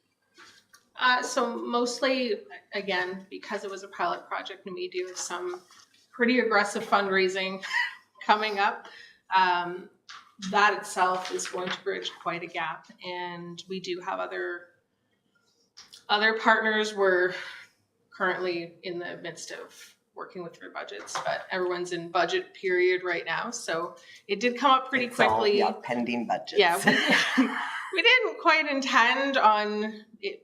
We wanted to do this on our own, but this helped us. This would allow us to do it on a bigger scale and a continuous scale, where it would have just been, when we had time. As I'm a business owner myself, I'm already working 6 days a week, so we're just, it's giving our time and doing all this stuff, but with this allows, look, many of our coordinators, so they're already currently dealing with youth, but many are artists, and a lot of them are retirees who they're willing to donate their time. They just want to spend time teaching these kids life skills, art skills, and just providing a safe space. Everyone will have their, oh my goodness, vulnerable sector check. Absolutely. To have all that, because it'll just make me feel more comfortable, really. So I do know, so some of the coordinators, now if I'm not mistaken, Brianna has a lot of experience working with children through, who does she work through right now? They have an entire program. She was previously with Big Brothers. Big Brothers, Big Sisters. But, she runs Kristen her herself own. has also been a daycare operator. She was a daycare operator for a number of years, so very familiar with children. I don't have as much experience, but our other co-coordinator, Sherry, has worked with children and children with all sorts of sort of intellectual issues, developmental issues as well too. So a lot of background with people that, at risk, vulnerable adults or young adults and youth. Yeah. Great, thanks. Thank you very much. We really appreciate it. You're very welcome. Thank you. Okay. And next up is Makes and Does Productions. I've said that right? Yes, you did, yeah. Great. Hello. Bonjour. I'm NDG, that's me. That's you. Hi, I'm Nick DiGaetano. Thanks so much for having me here. This is so exciting to have a program like this in the town that we've chosen to live in. I will talk you through my little spiel. So I'm the leader of Makes and Does Productions, which was launched in 2015. And we create inventive, one-of-a-kind performances that straddle theater, live music, and digital media. We are headed by me, an award-winning theater artist and music artist. And we push the boundaries of music, comedy, and art to create lo-fi DIY for the digital age. All of our work is created in-house by a tight-knit group of collaborators where we makes and does everything ourselves. So it's truly a bespoke production created wherever we live for whoever we are, whoever our audience is. I'll tell you a little bit about me. I have worked all over Canada, the United States, and Europe as a actor, writer, producer, puppeteer, musician, clown, sound designer, composer, probably some other stuff. I do everything. I've done it all in the theater world, and I'm so excited to be in Smiths Falls. My family moved here 2 years ago in 2021, and part of the reason why we chose Smiths Falls as our home is because you have a beautiful theater in town that I am so excited to work out of. I can tell you there's my whole bio here, but of course you have all this stuff in front of you, and I don't want to take up a ton of time, so I'm just going to tell you I am a self-described Renaissance human, which means that I have multiple skills. If you obviously just heard as I ran down for you, my work involves the meeting of theater and music, right? Often taking the form of theatrical concerts, which blends live action, live music, storytelling, and digital media. These events are one-of-a-kind experiences. I'm also an educator. I've taught at colleges across the GTA, private acting workshops, and youth drama classes at the Hub. And since last year, I've been a professor at the University of Ottawa, where I'm also a alumni. That's what the word is. I'm also an alumni. I teach in both official languages, and I'm very proud to do that. I assist on student productions there as well. Notable credits for me: I'm a creator and composer of a show called Country Shaped Like Stars, that has been touring since 2009. It's been to basically every children's festival in the country. It's played Ottawa multiple times. It's played Vancouver multiple times. It's a wicked, kick-ass show. I was a member of the NAC Acting Company from 2010 to 2011. I have 5 Fringe Festival Awards, 2 Prix Rideau Awards, which is the Ottawa Theatre Award, and I have 1 Dora Mava Moore Award, which is the Toronto Theatre Award. I was a resident artist at the Bad Dog Comedy Theatre in Toronto from 2015 to 2019, and I was an artistic associate with the Old Trout Puppet Workshop from 2010 to 2018. I was a design and production assistant and touring performer for their productions of Ignorance and Famous Puppet Death Scenes. Our past productions, Makes and Does past productions include Lightspeed Blues, a psychedelic sci-fi comedy music video, which will be released shortly. Unbridled Futurism, which is a sci-fi comedy rock show, which will actually play on Sunday at Bowie's if you want to come check it out and have a live idea of what kind of art I make. And it's received 4 N's from Now Toronto, and has been called Strange and Surreal, a fun, weird mixture of TV sliders, David Bowie's Space Oddity, that's a typo from the writer, and Mystery Science Theater 3000, kooky sci-fi and accord, weird, and of course, weird as F-U-C-K. Inclement Weather, which was a clown show I toured for many years and has received multiple 4 and 5-star reviews from media all over the country, and has been called an enchanting clown show. Amusing and oddly poignant, slapstick comedy is as its best, as good as Charlie Chaplin, and both wonderfully hilarious and infinitely sad. You will laugh, you will cry, you will walk out with the biggest smile on your face. Di Gaetano is brilliant. And now he lives in Smiths Falls and wants to start a professional theater company here. Our current project, what I propose is I'm going to do a winter show and I'm going to do a summer creation residency. The winter show this year is Unbridled Futurism at Bowie's, but next year I have bigger plans for something even more amazing to happen at the Station Theater. Funding from the town, of course, makes all this possible. We can have administration. We can pay artists to actually live and work in their community. I don't know if you're aware of this, but there's a huge contingent of professional artists living here in Smiths Falls, and they've moved here recently. And most of these people have to leave to do work, myself included. I commute into Ottawa 3 or 4 days a week because that's where the theater work is. These other musicians who I want to hire, these other artists who I want to hire, they got to go to Toronto. They got to go to all little towns outside of here. And that's great. That's wonderful. That's awesome for an artist's life. But being able to work and live where your house is, where you pay your mortgage, where you pay your taxes, that is the creme de la creme, okay? That's the top of the pops. That's what we want. The summer creation residency and showing, what I'm proposing is to write a symphony for the town of Smiths Falls, the place that we've chosen to be our home and to raise our children. My second son was born here in March of last year, in our home. We're very proud to be here in Smiths Falls. We're very excited for the future. The town is awesome and bustling, and we're really excited to be part of it. The summer creation residency will see me create a symphony along with digital media that accompanies it. It will go up at the Station Theater, and it will bring artists from outside of the town to work and live here for weeks at a time. This year, I'll be bringing in dramaturg Emily Perlman, who lives in Almont, who's another Lanark resident, and one of my longtime collaborators to work with us, and potentially an audiovisual artist from Ottawa named Al Connors. Sounds very exciting. It is very exciting. We're about 6 minutes in, so I'm gonna, You didn't put your water bottle up. I had it up and brought it back down. Do you want to wrap up with something? Yeah, it'll be a piece of verbatim theater is what it is, okay? And verbatim theater means that I do interviews with people in the town from various walks of life, diverse backgrounds, and I use those interviews, I use the audio from those interviews to underscore part of the symphony, and I use it to inspire parts of the symphony. There will be opportunities for young people to receive professional mentorship from professional artists, of course, retirees as well. And I've just learned about so many amazing organizations who are here in town who I'm super excited to partner with. Funding from the town makes it possible for us to establish administration and to pay artists, and of course, to underwrite grants from the Ontario Arts Council and the Canada Council for the Arts, 2 organizations that I have a 90% success rate of applications with. Having funding from the town of Smiths Falls says, we believe in this piece of art. And when I say that to the Ontario Arts Council, and when I say that to the Canada Council, they say, holy wow, there's already money in the bank. We are happy to give this guy $15,000 to create world-class art in his small little town. Great. Thank you very much. Thank you. I'll turn to my Any questions? great energy. We needed that right now. Yeah. Boom! Yeah. Anyone have a comment or a question? Councillor McGuire.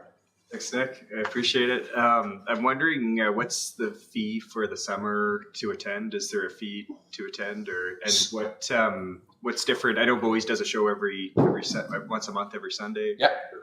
Once a Sunday a month. One Sunday a month. Why does this one need money and compared to the other ones? Well, so I've currently done a whole bunch of work for this show at Bowie's. I've been creating video, writing scripts, rehearsing with the band, all without money. You know, whatever we take from tickets, I pay the band. I kind of don't make any money off of this. The ticket price is $20 at Bowie's, and that's what's in the budget technically for the showing that will happen at the Station Theater. But I'm also really cognizant of the fact that paying for art is difficult for some people. And so we also believe in no barriers to access. So if you need a comp ticket, we're happy to give those out. We would much rather have a full theater than make cash. You can see from the budget line that the ticket sales are actually quite negligible to the full-on cost that it takes to do this. I've also experimented in the past with pay what you want models. So there's a pay what you can model where you go and you sort of like put whatever you want in. The pay what you want model is you see the show and you pay afterwards. I saw this used at the Edinburgh Fringe Festival when I was there in 2018 to great effect. People will do shows basically anywhere, and then you come in, you pack the place, you see an amazing show, and on the way up, some people give $5 or £5, I guess it's the UK. Some people give £5 and some people give £50. It's really amazing, and it, again, feels like there's no barriers to access, because if I didn't like the show, I don't have to pay. That's great. Yeah. Thank you. Art is work. So I'll just end on that. Yeah, it's Thank you work, very and much. we'd love to make high quality art in your community. Our community. Our community. All right. Thank you. Thank you. Appreciate it. I gotta go home and put my kids to bed. Next up is the Table Falls Food Hub. Tough act to follow, Nick. Jeez. Come on, Ramsey. Nice to be with you in person instead of on Zoom. It's the first time I've had the pleasure of being in your personal company and council chambers. You all know me, Ramsey Hart, Executive Director of the Table Community Food Center and the Falls Food Hub. Thanks for the council's past support of the hub, as well as your patience with us getting our location opened. In 2023, we launched a community lunch program that's been very successful. We're averaging about 80 people coming to lunch every week. I've got some quotes and some pictures of that. We also continue to support the St. Francis Bag Lunch program. We ran an 8-week community connections cooking program where people worked through a curriculum on mental health as well as nutrition. And we ran our 8-week food skills program, Cooking for Your Budget, Body, and Planet. We did our monthly sessions with WAC that was alluded to earlier in the Big Brothers Big Sisters presentation. And we secured a location at 41 Chambers. Very excited. Drawings are almost complete, and stay tuned, building department, for our application coming in very soon.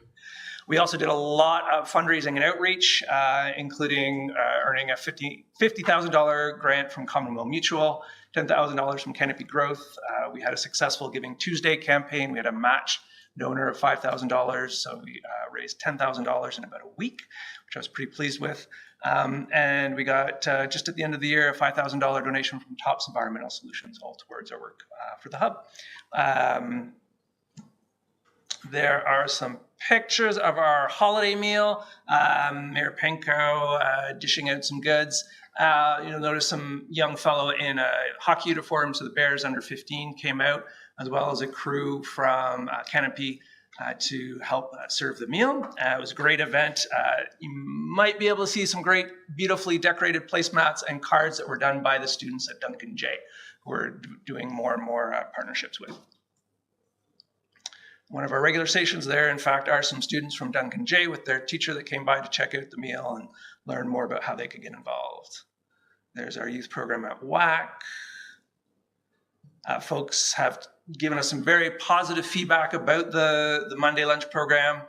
They're learning about healthier eating options. They're feeling accepted and getting involved in the community.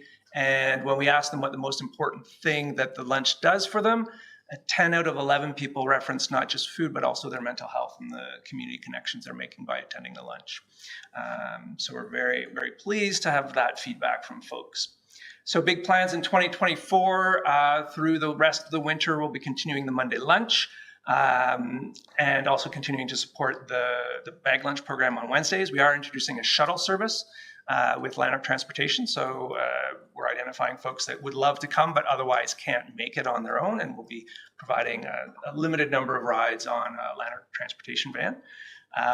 Mentioned getting our permit applications in, looking for contractors, and our friends at the Station Country Kitchen are offering to host a barbecue kind of event to introduce the concept to local contractors and see who's interested in getting involved and to what degree they can offer some in-kind support as well. We'll finalize our program plan for the coming year. We've got some repeat programs. We've rebranded the Budget, Body, and Planet, because that was just too big a mouthful, into Budget Bites. Actually, our first use of AI at the table was to generate that name. So big things to come. And we'll be opening up at 41 Chambers this spring and offering a wide range of food access, food skills, drop-in, and community navigation services. And continue to build on our fundraising success, identified opportunities with the United Way, as well as Hydro One grant opportunities, to name a few.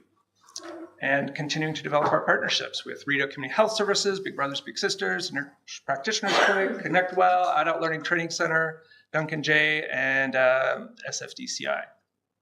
There's our layout that's coming together for the hub at 41 Chambers. And the $25,000 grant from the town will be about 14% of our projected operating costs. Of course, that may shrink or grow depending on resources available. And as Nick said, getting that town grant really helps anchor our fundraising efforts. It shows confidence and trust from community leaders in what we're doing, and will help us leverage for additional funds from those grants mentioned, as well as individual donors in the community. So thanks very much for your past support, and I look forward to continue working with the town very closely to launch the hub in 2024. Thank you very much, Ramsey. Councillor Quinn. Thank you, Ramsey. You're full of energy. Do you, with these meals, do you ask for people to make a monetary donation to try to help cover some of the costs? Absolutely. There's a donation bucket at the front of the hall every time we do a meal. We had great success with that at the holiday meal. We got about $250 in donations on that one meal.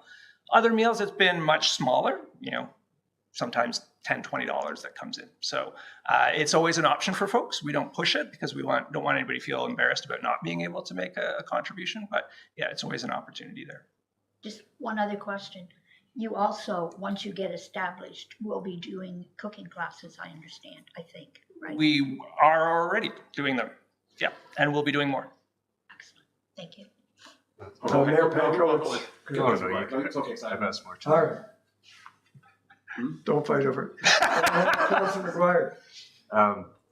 Is there donations this year that would usually be going towards operational that are going towards capital? So we've got a $400,000 fundraising goal, and that includes our first year of operating costs as well as all of our capital. So we sort of rolled it together for our big picture. We've already got money from town for capital, and so we've kept that aside so that our current ask is for operating. Does that make sense? Sorry, so the town's given money for capital? Yeah, in our first time we asked and got a grant, we allocated some for capital. That's taken longer than we anticipated because of the delays finding a final location. We've kept that money in our reserve and we'll be using that. And then the last 2 years we've gotten last year and this coming year, should we get funding, is entirely operational. And just back to the question, the operational donations are staying consistent, you're finding, and the capital donations are above and beyond? We're growing, so we were waiting until we had our location to really ramp up our fundraising so people knew it was happening and it was concrete. And I've been very pleased with how it's going since the fall when we've really been gearing up. Final question to Mayor Panko. Thanks, Ramsey. With these dollars you're asking for committed to operational funding, can you just give me an idea of what's the cost per meal? In other words, if this is going directly to feeding people, how many meals is $25,000 going to provide? We're probably in about $350 for food costs, but then add in staff and it's double that if you're adding in all the other costs as well. Very efficient. Okay. Yeah, all the meals we've got a chef that's leading the meals, but then working with a team of great volunteers, about 8 people at each meal that are helping everything from slice and dice to wash the dishes to serve the meal. Thank you very much. Appreciate your time. Thanks. Next up is the Smith Falls District Chamber of Commerce.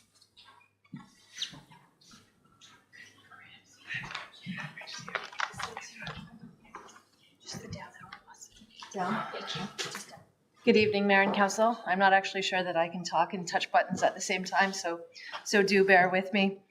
It is a pleasure to be here this evening. The Community Grants is a vital tool in assisting our not-for-profit organizations in making our community a better place to live and a better place to visit.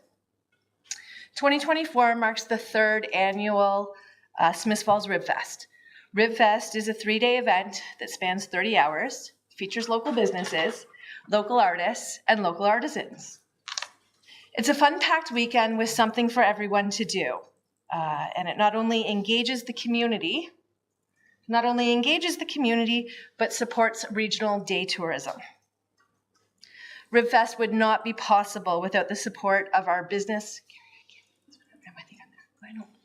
Sorry, you're all going to be dizzy. RibFest would not be possible without the support of our business sponsorships and without the support of the Samir Group of Companies. The Samir Group of Companies provides in-kind support of over $5,000 by providing fencing, heavy equipment, and manpower. We are essentially setting up a large event space with 3 portable restaurants in less than 24 hours and taking it all back down before lunch on Monday. Thank you. Anytime. Is it all pictures? It's perfect. Yeah, anytime. RibFest operates with expenses north of $35,000 and is a very substantial undertaking. We continue to identify pain points and work to make this a better event each and every year. It takes time and commitment to grow a large-scale event. Our neighboring communities have excelled in creating annual events that have been running for many, many, many consecutive years. And this strategy will be the key to our success in Smith Falls as well.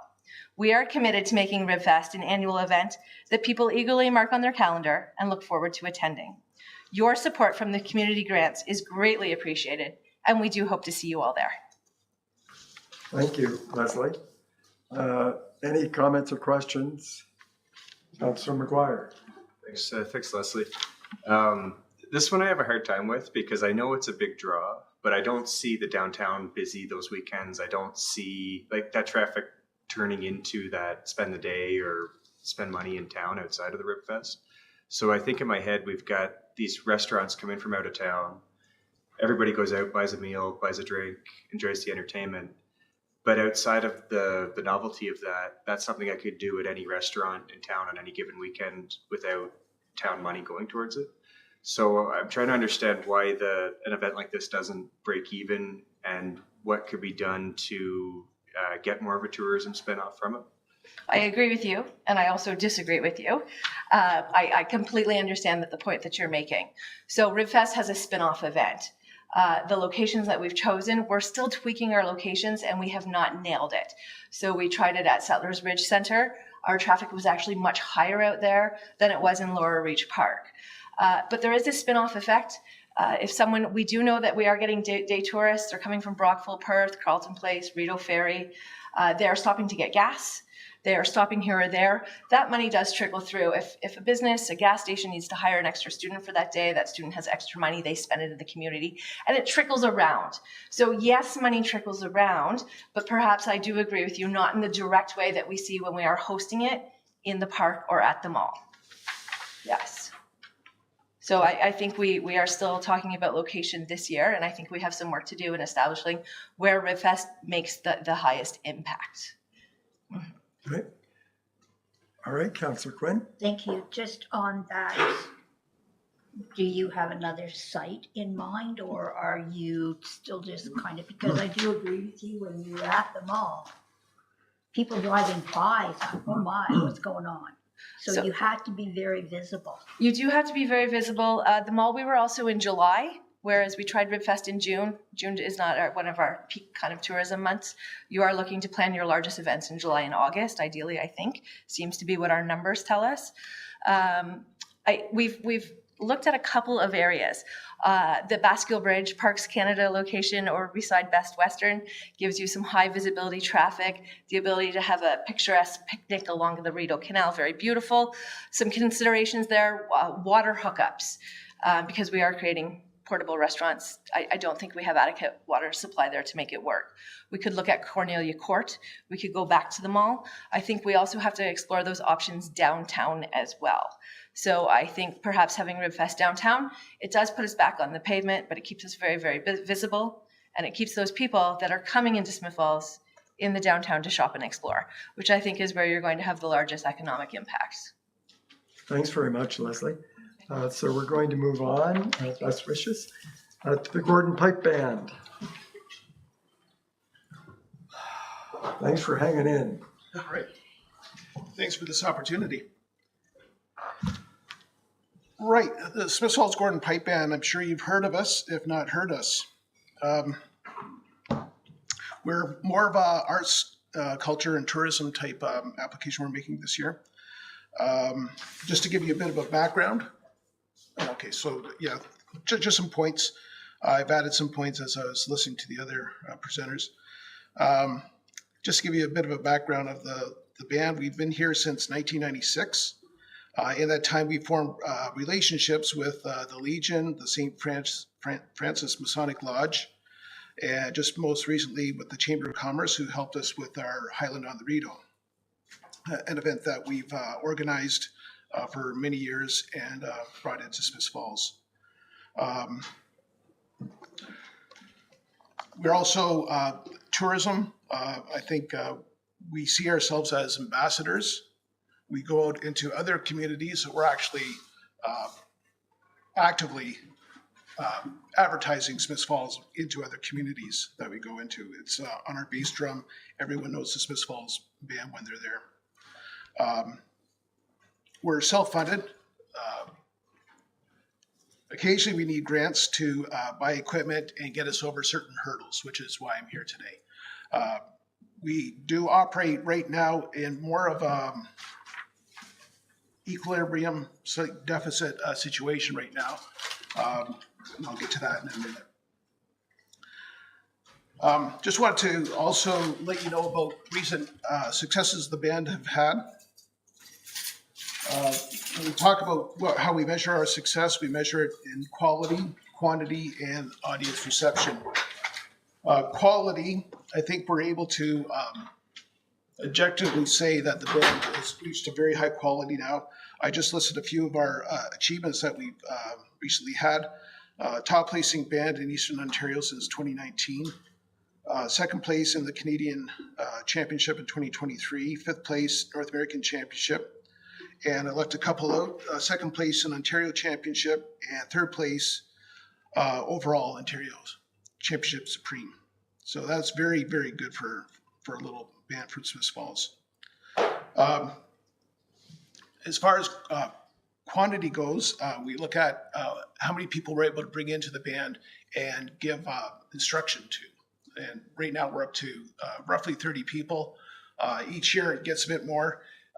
It's a double-edged sword. It's nice to bring in more people, have a bigger sound, but we have to equip those people. So the obstacles we have is the same as I think all the other groups here are saying. You have rising costs and declining revenue. So when we first started, Masonic Hall, they basically let us use the hall for free. We didn't have insurance. Instructors, we might have had just one drum instructor. Now situations change where we have hall rental, still a very, very good deal. We still get to store our equipment there. But because of that, we also have to pay an annual insurance. And we're bringing in more instructors, which is helping our quality. Right. So to overcome that, what we try to do is to take in more events further afield. So, for instance, there's maybe a handful of local fair that we used to do, fair parades. They don't have the money to hire us anymore, so we've had to look further. So the furthest one we've done, I think, is actually in Clayton, New York. So we all have to travel over there. It's a hardship for the members of the band, or just volunteers, right? They have to pay for the gas to go over there. If we say we also went to Cambridge, which is an overnight type excursion, and everyone's paying their own hotel rooms. So it's more expenses, more hardships on the bands to do that. But this is what we've done to try to overcome the cost deficits that we see. Another point, just an example I put down here, that the drums that we bought maybe 15, 20 years ago, they're obsolete. You can't get the parts for them. And we were able to borrow some drums, modern drums, from another band who aren't using them at the moment right now. So that's a relationship that's worked out really good for us. we're not looking to buy drums at this point, but in the future, we might have to. And you see, well, the drum, a marching band drum costs about $1,000. They're not cheap things to buy. Okay, that's sort of the background of why I'm here. What we're looking at getting is, well, to cover our operational costs. Yes, to cover our operational costs and to upgrade some of our equipment. So I mentioned here about, I have it kind of broken down into bagpipe, drums, and like you call it the uniform, I suppose. For bagpipes, all the bagpipers in the band, they own their own bagpipes. And these things cost upwards of $1,500, typically $2,000, $3,000. They belong to the individual. The individual maintains them. Things where, especially the bag. The bag actually has to be replaced every 4 to 8 years, say. But we do provide, it's called the chanter. That's the part that you play on. Everyone has a match. The details are interesting, but okay, I'm sorry. If you get to your punchline, that would thank you. Yeah, I'm getting bogged down. So, anyways, these are we could talk about it all night. You're right. These are the types of things that we need. Bag covers is a lot of things that we really need to get bought. Kilts, it can, well, to get back to the weeds a bit, it's about $1,200 to equip an individual. And so when you see the band going down the road, that's a lot of money going down the road. So I think that brings me to the end then. I had a point, but I forget it. It might come to you. Okay. Any questions or comments? Councillor McGuire? Thanks. I didn't recognize you at first without the uniform, but I appreciate you coming today. I'm wondering, for the ask specifically, what's it going to buy? And is the individual or the organization going to own whatever's bought with it? The organization owns. Good. Yeah. So, I mean, we do have, say we have some kilts in storage, but one size doesn't fit all. And so, especially if those were maybe bought for a child, so we can't get an adult to fit into that one. We make do as best we can. Sometimes the individual provides their own kilt until we can get a matching kilt for them, but that's definitely band equipment. So if that individual happens to leave the band band retains ownership of that, and hopefully the next individual that comes in can wear that. And I'm sure you're more comfortable with a bagpipe on your shoulder. You could have brought it with you tonight. Thank you very much for your time, and we wish you well. And for all your leadership to the Gordon Pipe Band. Oh, thanks so much. Last but not least is the Masonic Lodge, here to talk to us. Really appreciate you guys hanging in there. Okay. You drew the straw that was the last one. Mr. Chairman, Your Worship, Council, thank you for this opportunity to speak.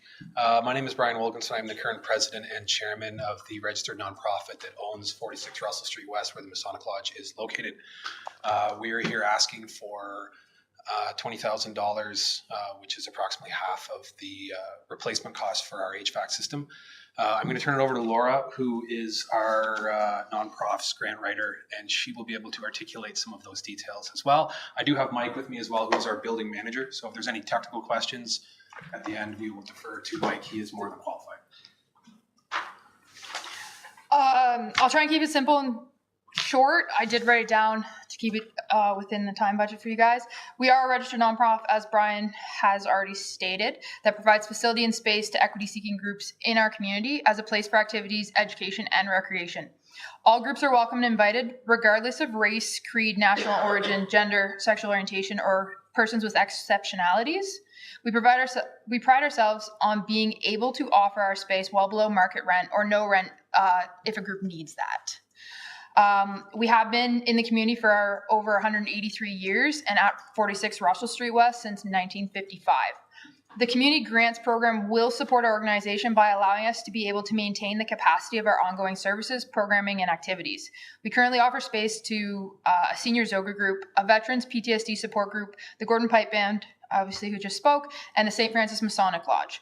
These groups each use our facility about twice a week. Since the restrictions and lockdowns happened, We realize how critical our facility is to the community groups that use our space. We have made a priority to find ways to be able to improve our space and invite more community groups in. Our community is currently lacking small to medium-sized spaces that are accessible and affordable. Our building was once the original schoolhouse in Smiths Falls and is over 150 years old and has been well maintained, but with age comes a lot of work. This past year, we have started from the ground up to assess inefficiencies, repairs, and how to transform the space to be more user-friendly and meet the upcoming requirements of the Accessibilities for Ontarians with Disabilities Act, AODA, as we all know.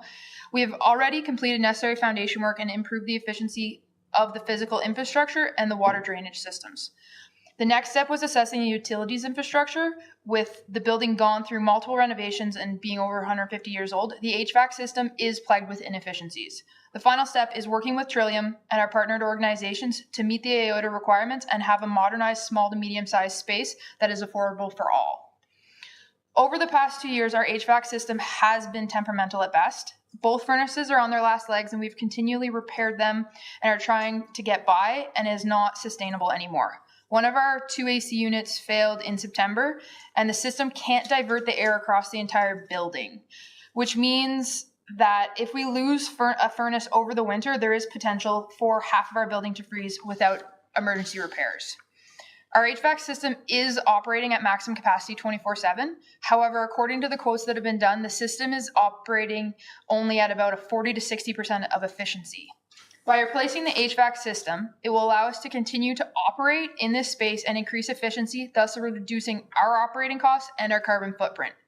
The HVAC project costs have been quoted at $40,355, and we are asking council today for $20,000 of the eligible $25,000 for a registered nonprofit organization. As recommended in the application paperwork, we have partnered with our local organizations and businesses to help demonstrate the community support and increase capacity to deliver on this project. The community grants program priorities state that the focus of funding will be on 5 key areas, and bonus points will be awarded to organizations that demonstrate collaboration and or sharing of assets, resources with local organizations. Our organization meets 3 of the 5 key areas: community and social services, arts and culture, and sports and recreation. We also qualify for the bonus points because we collaborate with multiple organizations, including the Gordon Pipe Band, who do store all of their equipment at our facility.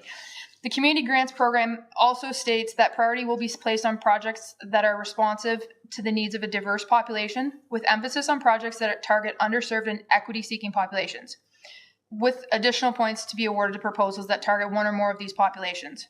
Our organization, as stated previously, provides facilities and space for equity-seeking groups in our community as a place for activities, education, and recreation. All groups are welcome and invited, which also qualifies our organization for additional points because we are offering opportunities for more than one of these populations.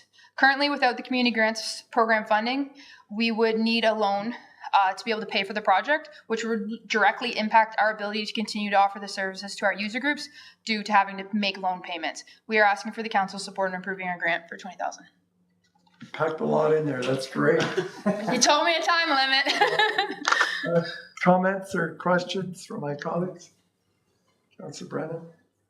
No, that's good. Oh, Councilor Myers. Can't help himself. What's the utilization rate of the hall right now, and how's it being marketed to not-for-profit or community groups that might be able to use it? So currently our hall, like Laura said, we're with the Gordon Pipe Band at 2 days a week, yoga's 2 days a week.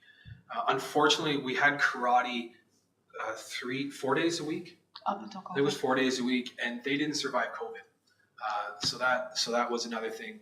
Another one of our user groups, Eastern Star, which is another community outreach as well. So we lost 2 user groups. We didn't charge the karate. I think they paid $30 a month, which was what we needed for our insurance, but it was kids. So yeah, so it was a good program. So we lost 2 of our user groups, which has put a little bit of financial hardship, but the band has been very supportive over the years in that relationship.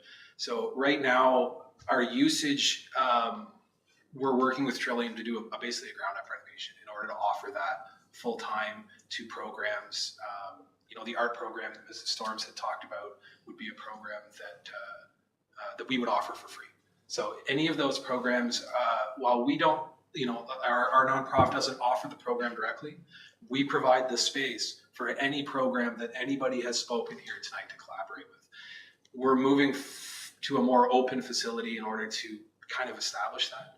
So any programs that we've heard tonight, as well as the programs we were basically at full capacity up until COVID. And then after COVID, like I said, 2 of our user groups, they folded.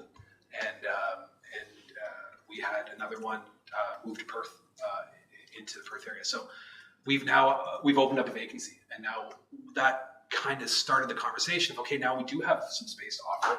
And then we got looking at the space and went, yeah, we have some problems. So we have to get that to a higher level. And that's kind of the direction we're going. We, since 1955, we've been operating at capacity, which is why we have never requested funding, because we've been able to be independent. And COVID hit us. I mean, it hit everybody. We were closed for 19 months. Yeah. 19 months our building was closed. And that affected like the Masonic Lodge, the other lodges that meet there, the Gordon Pipe Band. Steve, I don't think you guys met for the whole 18 months, right? When our building was closed. Yeah, we just didn't practice. Yeah, like it affected all of us. And, the Pipe Band stuck with us. The Seniors Yoga has been a fantastic organization to partner with. They're at 2 days. I think they're looking at going to 4 in the new year. Well, I guess this is the new year. But they need heat. They need heat. The Pipe Band, we need heat. Okay, The lodge needs heat. Thank you. Yeah. Mayor Panko has a question for you. Yeah, thank you for the presentation, Laura. You mentioned this new system will now allow you to reduce your carbon footprint. Yeah. Can you explain what you mean by that? What type of heating system are you going to?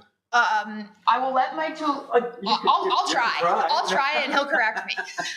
So the biggest part of the system is, as I said, we lost an AC unit and the air can't divert. Part of that is we have to be able to keep the heat on in all parts of it and divert stuff in that sense. We are going to go to a fully electronic system that has the Bluetooth capacity to be able to know when things are not functioning at full capacity, adjust things as needed with all of those types of aspects. And fully modulating. Yeah, furnace, fully modulating furnace infinitely system. variable speed, and it reads and anticipates what the needs are of the building and automatically adapts to it. It runs at a much higher efficiency and therefore has a much lower carbon footprint. If we were a residential unit and we were putting this in, we'd be able to be eligible for provincial grants because of the fact that it is such an efficient system, and it really is the type of system that needs to go in right across the board in the future if we're going to meet our carbon neutrality in the future. One of our main problems is our air return right now in the current system. Like Laura said, it's 40 to 60%. It's not cycling the air. The building's just so old that when the air returns, we are spending so much money to put the heat out that we're not recouping any of that back in the system. So we're anywhere between $800,000 a month to heat the building. Our user groups combined don't pay that. So we're like right there, we're in a bit of a problem. So the new furnace would, I think our treasury has said 420 was the quote what our bill should go down to. So right there, you're halving the fuel that's burned in the building. That right there, half your carbon footprint. Right there. Thank you. Thank you very much. We appreciate you. I appreciate the opportunity to speak. Thank you so much. It was great. And this, of course, is broadcast out to Smith Falls. So Awesome. you're on TV. YouTube. Thank you. Thank you. Thank you. Thank you all for hanging in there. We are moving back to 9.5. And I'll just let you know that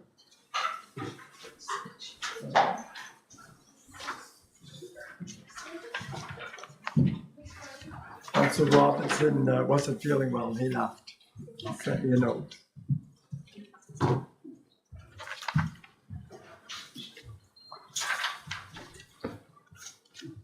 So 9.5 is back on community donations. And I don't know, it's got your name beside it, Theo Morse, but. Yeah, perhaps, Mr. Chair, I can start. Sure. Simply by saying, I think you've witnessed the broad diversity of applications we have received, and I would remind you that we heard from 13 of 38. So taking the direction from committee from last week, we wanted to have a discussion and ideally get some direction on the additional criteria that we're looking for. So Ms. Crowder had made a recommendation last week for two things. One was to, in terms of the policy, one was to get some direction around the number of the applicants to invite. So we did that. The other piece was the formula in the policy. So perhaps I'll turn it over to Julie and she can explain the importance of this decision. Thank you, CEO Morris, and through you, Mr. Chair. So through the evaluation process and within the policy, we'd never really established which expenses we were going to look at calculating. And as we discussed last week, in order to look at this from an unemotional perspective, when we're looking at the dollars and cents, really having direction from council if we're looking at expensing gross expenses or net expenses. So gross expenses is just the overall cost of expenses. Net expenses is the expenses versus any revenue. So we're looking for some direction on that calculation. Most of the recommendations that we provided at last week's CAL meeting was based on the 50% of net expenses. So we've taken the gross expenses, we've asked them to provide any revenues, and then we've weighed that against the expenses to get what the net expenses was, and then we applied 50% of that to the calculation for the recommendation. Okay.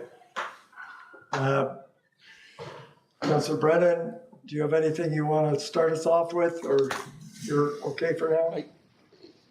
I can. Can you hear me? Yes, we can. Okay, good. This was brought me back to the old days when before we had a policy and tried to take politics out of it, which I am interested in continuing. But in terms of the using the net or the gross, I would be in favor of the net expenses, because I don't think that we want to make sure that we're putting money where it's most needed and required. And so that would be my thought. I think that's the only direction you're really looking for tonight. And then to come back and I'd like to hear what my colleagues have to say as well, Mr. Chair. Yeah, that's correct. That's the only decision at this point is tonight, is that. Go ahead, Councillor McGuire. Yeah, thanks. Yeah, I don't like the net minus expenses, because it doesn't make sense to me on how, some things have more expenses. It doesn't measure the return, and I don't know that it measures the financial need. But I get that if we open it up, there's going to be way more demand than there is funding. And I'm not sure how to bridge that gap without making it political and coming down to we're going to have to decide certain amounts for certain places. So for me personally, I'd like to see more of an emphasis on startup and seed funding for things that can become financially sustainable. But I don't know. I don't have a great idea of how to get there. Go ahead, Mayor Pecco. Yeah, and again, I think Councillor Quinn and Brennan and I were together on council when we were trying to figure out how to do this in a different way. And I think it seemed like it worked for a long time. This year seems to be a little bit of the anomaly. Maybe it's because we have changed the program to some extent.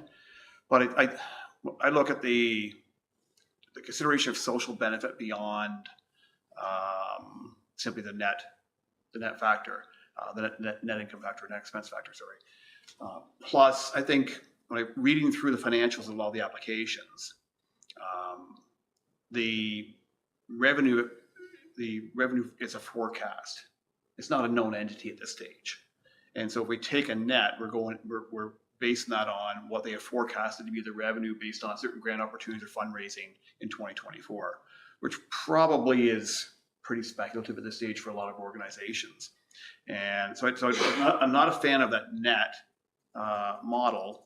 At the same time, I think there's different organizations that bring different value to the community. So we look at, as I mentioned, with Remo, we know that they had sought financial sustainability before and wanted support, fairly significant support for 4 or 5 years, and we did that. But and they've done very well in recent years. However, they still have a huge amount of capital to maintain. And I guess if you look at, they've done well operationally, and they've turned a profit from these activities they've run throughout the year. They're a great draw for our community, great benefit to the citizens of our community. But by following a net expense model, we're actually penalizing them for being successful. Because if we're not, capital isn't part of that equation when it comes to the net. Then they need net income in order to be able to do the capital work they need to do, but it's not part of the expense model we're seeing here. I look at the value Big Brothers Big Sisters have done, and we supported them at a certain level for a number of years. WAC is looking after 30-some kids 3 times a week. They're feeding them and they're providing great mentoring and support, making a huge difference. Going up, if you think like the upstream effect, going upstream and make a difference for these kids and trying to give them the support and mentoring that they need. Is in the long term, a small investment creates a huge return to our community. Or the Falls Food Hub, I mean, it's providing meals and it's taking people out of social isolation and bringing them in togetherness. They're connected with Rideau Community Health Service and the health unit and trying to bring services and support in to people who are vulnerable. Got a new location, so a lot of things happening there, and the measurement there is, well, if you give them half of their net, well, they expect to have a shortfall of 25,000 based on their revenue forecast, which is based on fundraising, which is very uncertain for a new organization. So I don't know what the right model is, but I think organizations that turn a profit from a event are somewhat penalized, but they also need to turn a profit to ensure their own sustainability. No one wants to continue to create a loss at an event. Otherwise, why are you doing the event? The event is to try and help support their operations or ensure they have seed money to do the same thing again next year. So I don't think net is the way to go. Okay. I have a question for you, Ms. Crowder. I'm assuming that we wouldn't get to the question of what is the net or what is the actual grant until they've met all of the criteria. But you don't ask, that's the last thing you do is say, okay, how much are we going to give them? And then that formula would kick in. So I'm assuming that all of those eligible met a lot of those criteria that we've established, the worthiness, the value added. So then it just comes down to how do we come up with the money? Because if they've made it that far, they're worthy, they've met all of our goals. So then that's why I was comfortable with the net model at the end, because I know they're all been equally, to get that far, it just comes down to allocation, if I'm correct. That's correct, yeah. And through you, Mr. Chair, I think, looking at a net equation versus gross is also to ensuring that we're not funding surpluses. You're right, not-for-profit organizations, a lot of the time that they need that extra money, they need to build their coffers. That is true. We understand that. And we know that every organization in Smith Falls and in our community are doing great things, and everyone needs funding. And part of the reason we're sitting here today is because funding opportunities are coming less and less available and ready for not-for-profit organizations. But it's a question of what do we as a community, what does council feel should be put at a higher rate. It's really hard to do an evaluation on social impact. All of these organizations have social impact and are doing great things for different segments of our community. So we're trying to look at it, staff is trying to look at it from a fair and equitable evaluation process. And part of that is, the dollars and cents of it. So we have some organizations, when you look at their applications, they are generating revenue, they would have a surplus. So again, that's a question that council needs to ask. What do we want to fund surpluses? And staff is going to come back in early February with a bunch of other questions that we're going to pose probably to council to say, for more clarification, moving forward, we need to clarify some of these things. And looking at the evaluation criteria, I think too, how can we change the evaluation criteria? We're looking at social impact and how do we assess that and evaluate that. So when we come back to council next year, we can say, this is the new policy that we've made some updates based on changes that we had to make. We tried it this year, it didn't quite work. So we need to do better, we need to improve. And these are the changes that we made. And this is the, criteria that we're evaluating against to, again, make it more fair and equitable. So again, that gross versus the net, we're in this position because in past years, we had enough money with the 1% that was allocated for the community grants to fund all requests. The former policy looked at gross expenses and never really considered net expenses. We're in this situation because there's more applications than we have money, and so we have to kind of make those tough decisions, and we don't want to do this every year. We want to put those measures in place to make it much easier moving forward to do those evaluations and come to council with like strong recommendations. Councillor McGuire. I agree. I don't fully understand how it's playing out right now. So I'm looking for some clarification. For example, the Rib Fest, I'm assuming the chamber's doing that as a revenue generator. I don't know what the surpluses are like in past years, but then compare it to something like the curling and squash club that's not recommended. You know, that was also a fundraiser for their organization. How, when it comes to those two similar kind of event asks, how do we determine which one's worthy, which one's not? And that's something that we need to better update and better understand and put in changes in order to do that. So I think when we looked at the evaluation criteria, we used the net calculation, and it would have ended up with the chamber asking for $20,000 for their event, and they would have received $1,300. The chamber is a great organization. They're a huge community partner with the town and other community organizations. So we felt there was some social impact and economic impact to provide them with additional funds above the net ask. But again, that's where we have that discretion, and council has that discretion. If you're not comfortable with our recommendations, then there's money in the pot to say, you know, we feel this organization should get a little bit more because of these reasons. That answers the question. CEO Morris. Thank you, Mr. Chair. So on that specific application, not to necessarily hone in on one, but that's a really good example. Based on the financial data that the applicant submitted to us, it would demonstrate that the event has a net expense of $2,769, but the request is $15,000. So you can see the dilemma that we had as staff saying, when we don't have enough money to support an ask that's $12,000 more than their net costs.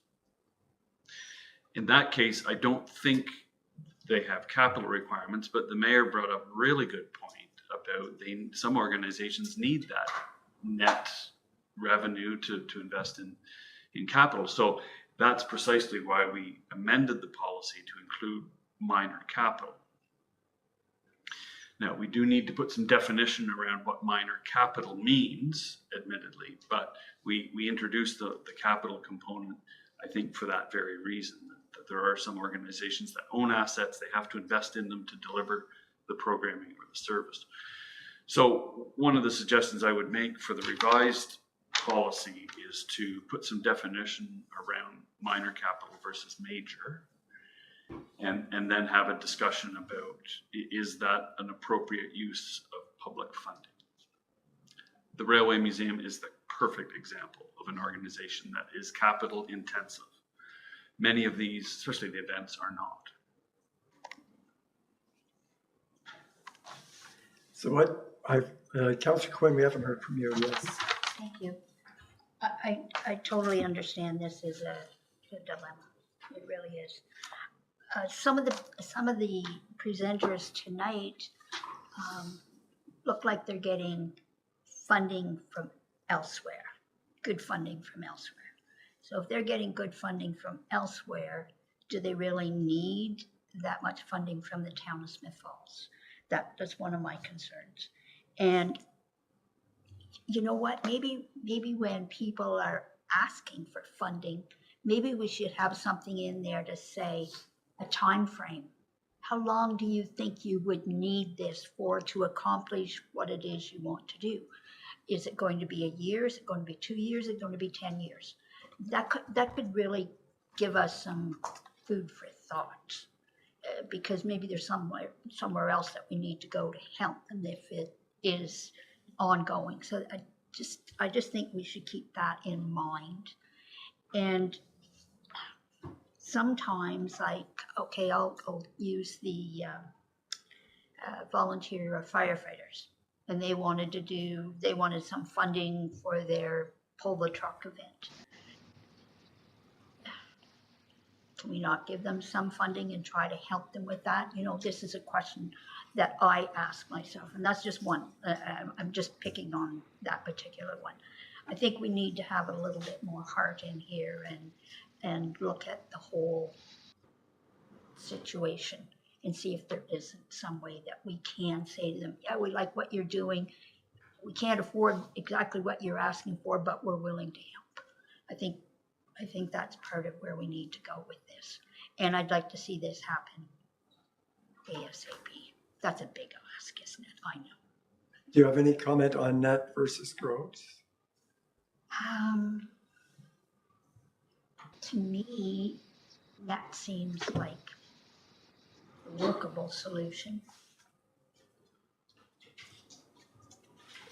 I think, not to sound heartless, but I think we're trying to take some of the heart and some of the personal preferences out of this.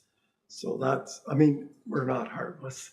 We care about, we're wonderful people, but if we start opening it up to what we love or what we like or what has more heart than the other, then we're going back to Councillor Brennan's days of longer meetings. So Councillor McGuire, and then I'll summarize what I've heard. I have another thought too. Okay. Would it be possible to split it into 3 streams of capital, events, and community development? Because the community development, that's the one where we're looking for that social return, and maybe earmark fixed amounts within the 1% for each bucket. Because I'm thinking the events are where the net and the two we're talking about are really most relevant. The capital, you know, the town can't get into sponsoring major capital investments, but you know, maybe there's small contributions we can make. And then the I don't know, would that break it into buckets that are easier to be objective with? Are you asking rhetorically, or are you wanting an answer to? Well, I'm looking if there's any, because I don't know that one rule. I don't think one rule is going to work for all 3. So we either get subjective and do a 1 by 1, or we come up with some broader rules to the evaluation. And my question is, because I've got lots of ideas to feed in when you go to review, do our postmortem for the next, how to improve it, but I wasn't going to get into that tonight. You're talking about in this year doing it, like in this. Yeah, I don't see a way to be objective without tweaking it a little more. I don't have the answer for you, but if we did it, do we have to reopen the process again? Because people applied based on the rules that we laid out, and if we're going to evaluate, you're going to do it differently. Is it fair? So Mayor Panka.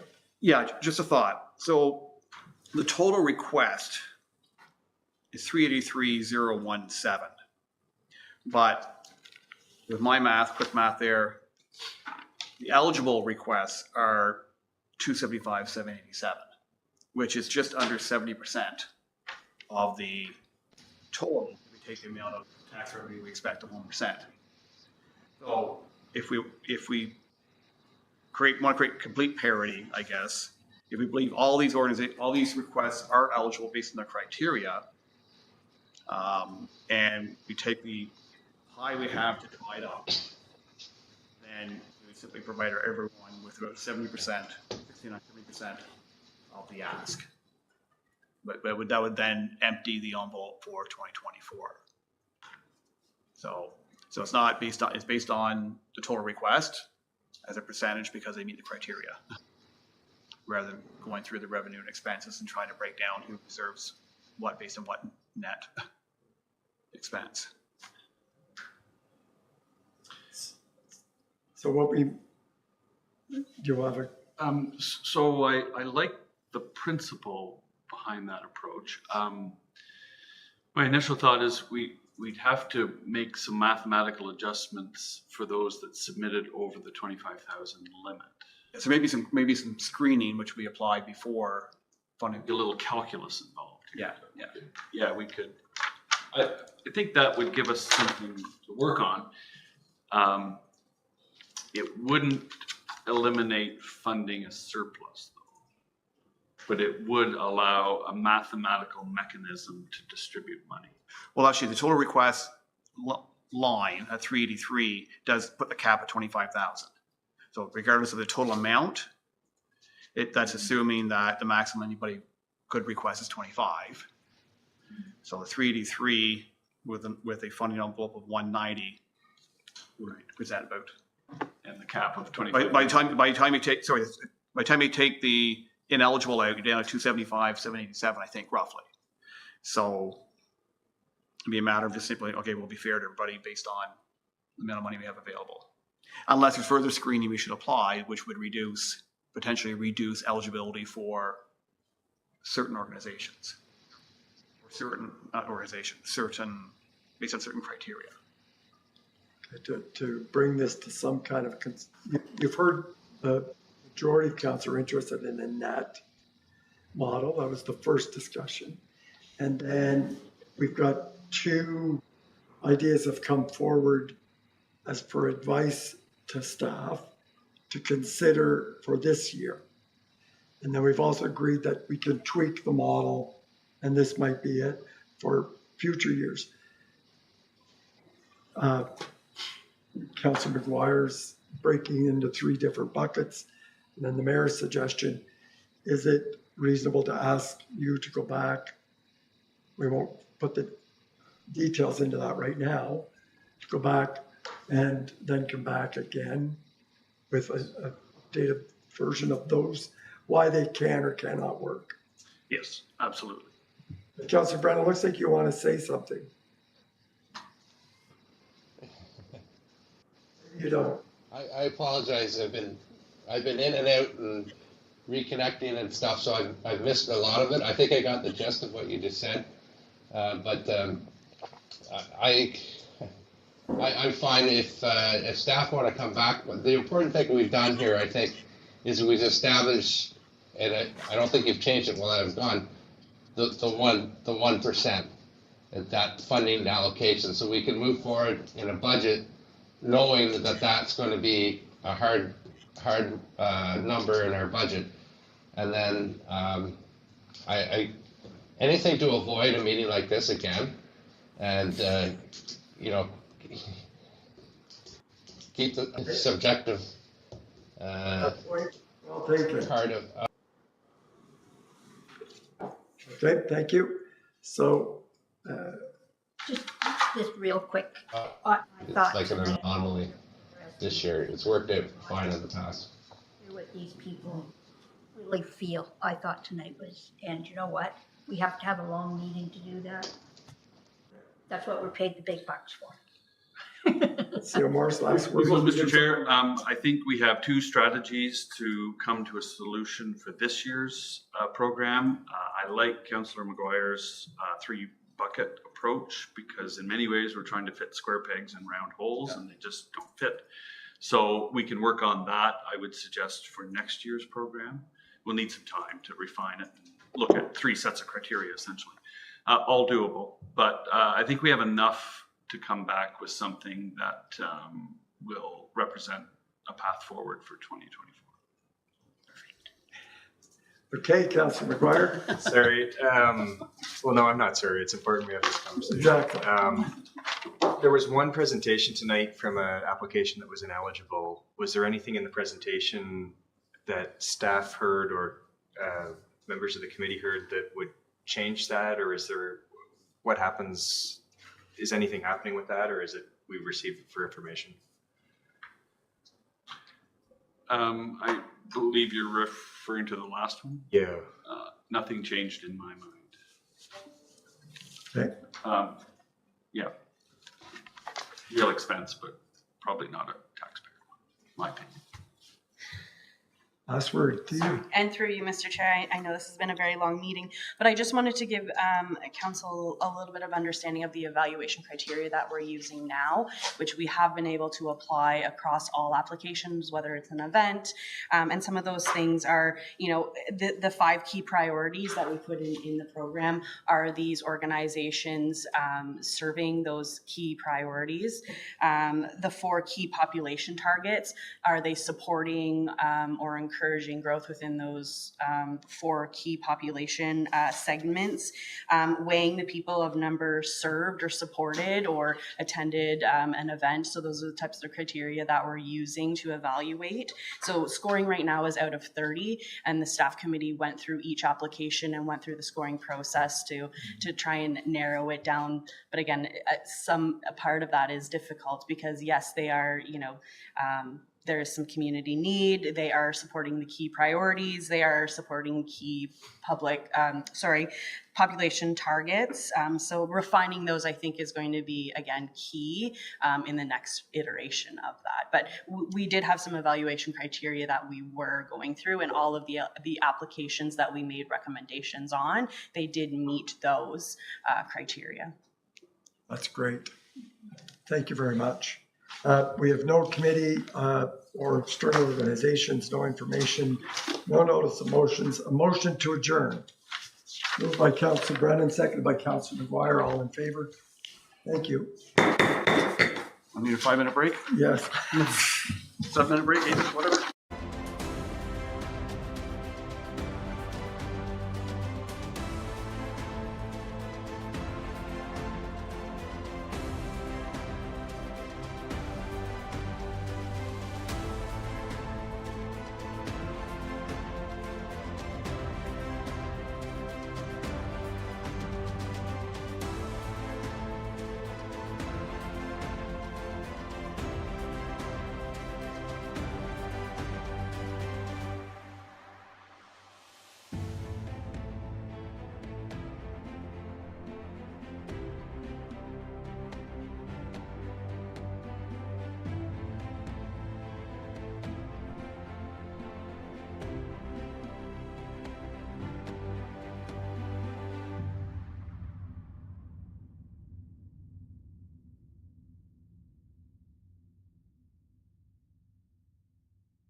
Welcome back to this regular meeting of Smith Falls Town Council for Monday, January 15th, 2024.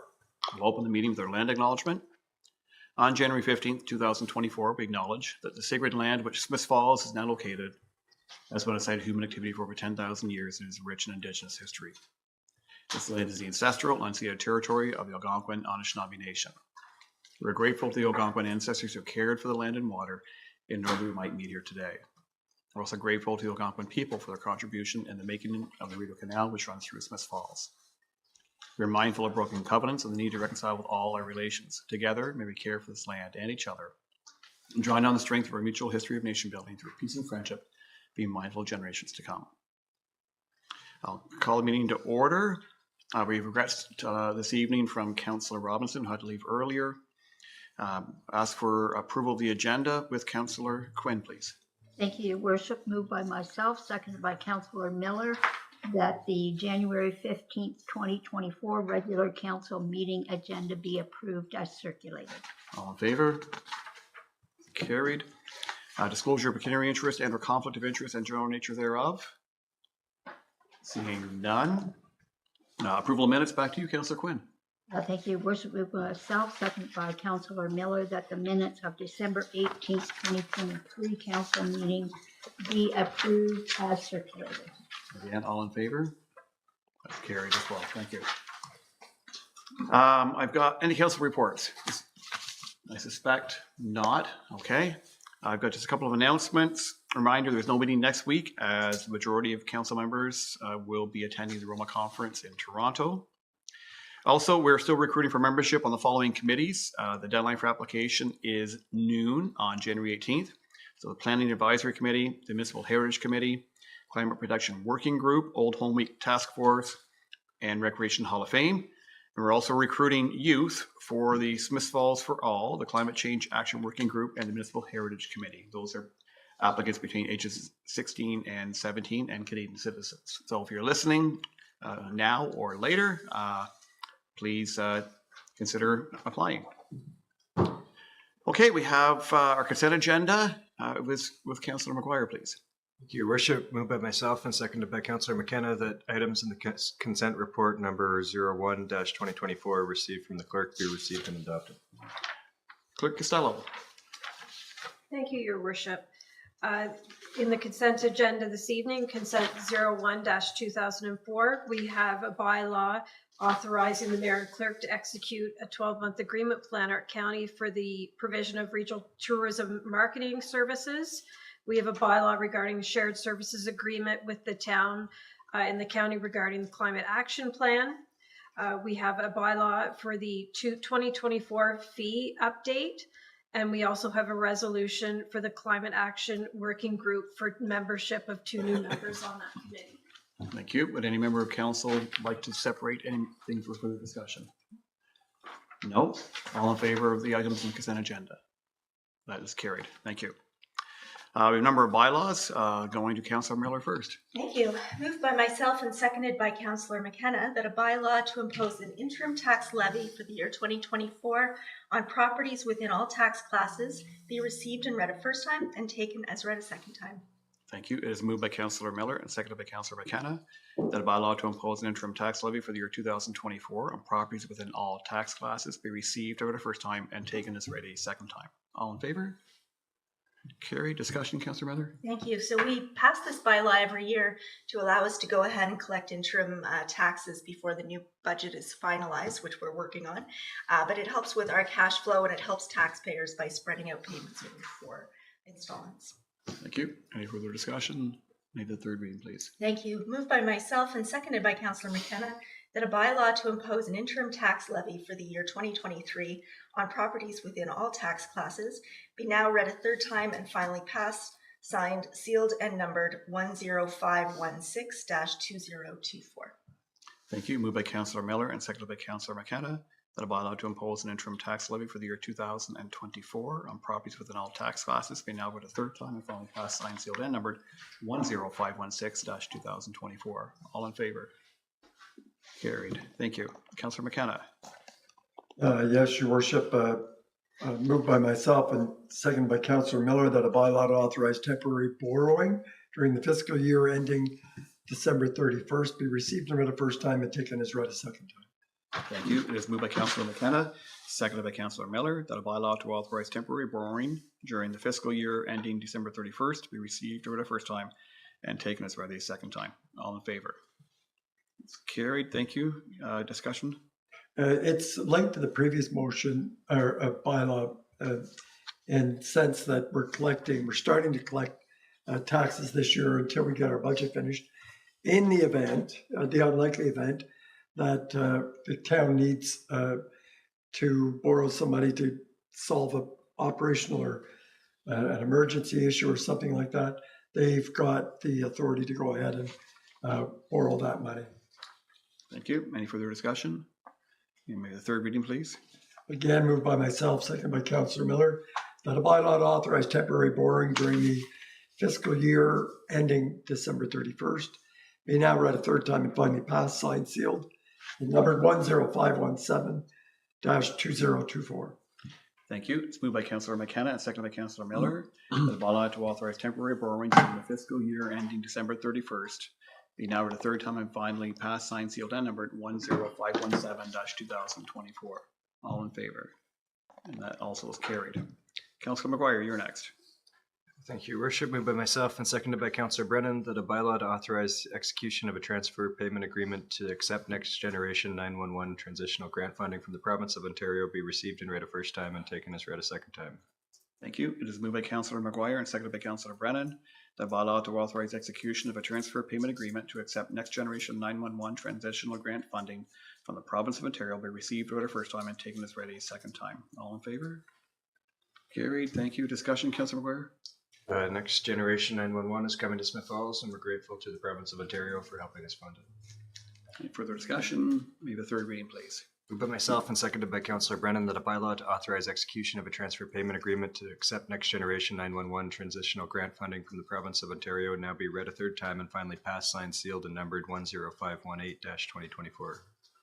Thank you. Moved by Councillor McGuire, seconded by Councillor Brennan, that a bylaw to authorize execution of a transfer payment agreement to accept Next Generation 911 transitional grant funding from the province of Ontario now be read a third time and finally passed, signed, sealed, and numbered 10518-2024.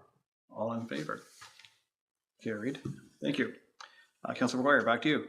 Moved by myself and seconded by Councillor Miller that a bylaw to authorize exception from the procurement bylaw to permit the fire chief to sole source the purchase of necessary equipment for Next Generation 911 be received and read a first time and taken as read a second time. Thank you. Moved by Councillor McGuire and seconded by Councillor Miller that a bylaw to authorize an exception from the procurement bylaw to permit the fire chief to sole source the necessary equipment for Next Generation 911 be received and read a first time and taken as read a second time. All in favor? Carried. Thank you. Discussion, Councillor? Yeah, so this is highly specialized equipment, and council and staff have done their due diligence to ensure that it's providing value to the municipality. So we'll sole source this contract to save money. Thank you. Any further discussion? Seeing none, third reading, please. Moved by myself and seconded by Councillor Miller that a bylaw to authorize exception from the procurement bylaw to permit the fire chief to sole source the purchase of necessary equipment for Next Generation 911 be now read a third time and finally passed, signed, sealed, and numbered 10519-2024. Thank you. It is moved by Councillor McGuire, seconded by Councillor Miller, that a bylaw to authorize exception from the procurement bylaw to permit the fire chief to sole source the purchase of necessary equipment for Next Generation 911 be now read a third time and finally passed, signed, sealed, and numbered 10519-2024. All in favor? Carried. Thank you. Councillor Quinn. Thank you, Your Worship. Moved by myself, second by Councillor Miller, that a bylaw to authorize execution of an agreement with Owen Sound Police Services be received and read a first time and taken as read a second time. Thank you. It is moved by Councillor Quinn, seconded by Councillor Miller, that a bylaw to authorize execution of an agreement with the Owen Sound Police Services be received at a first time and taken as read a second time. All in favor? Carried. Thank you. Discussion, please. We're very pleased to have this agreement coming into place with the Owen Sound Police Services. Any discussion? May the third reading, please. Moved by myself, seconded by Councillor Miller, that a bylaw to authorize execution of an agreement with the Owen Sound Police Services be now read a third time and finally passed, signed, sealed, and numbered 10520-2024. Thank you. It is moved by Councillor Quinn and seconded by Councillor Miller that a bylaw to authorize execution of an agreement with the Owen Sound Police Services be now but a third time and finally passed, signed, sealed, and numbered 10520-2024. All in favor? That also is carried. Any inquiries or announcements? No, not at this hour of the evening. Our confirmatory bylaw is back to you, Councillor Quinn. Thank you, Your Worship. Moved by myself, seconded by Councillor Miller, that a bylaw to confirm the proceedings of council at its meetings on the 4th and 18th days of December 2023 be received and read a first time and taken as read a second time.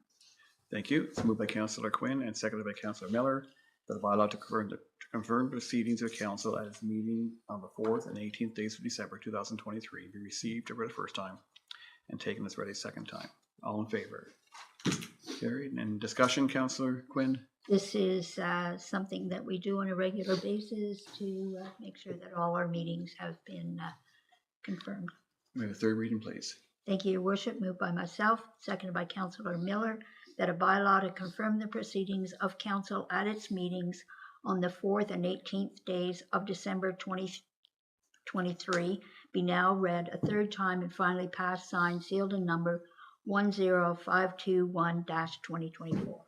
Thank you. Moved by Councillor Quinn and seconded by Councillor Miller that a bylaw to confirm the proceedings of council at its meeting on the 4th and 18th days of December 2023 be now read a third time and finally passed, signed, sealed, and numbered 10521-2024. And now the moment we've all been waiting for, Councillor McGuire. Moved by myself and seconded by Councillor Quinn that this council adjourn its proceedings at 8:50 p.m. and stand so adjourned until the next duly called meeting. Thank you. Moved by Councillor McGuire, seconded by Councillor Quinn. This council adjourns proceedings at 8:50 p.m. and stands so adjourned until the next duly called meeting of council. All in favor? We are adjourned. Thank you, everyone. Have a good night.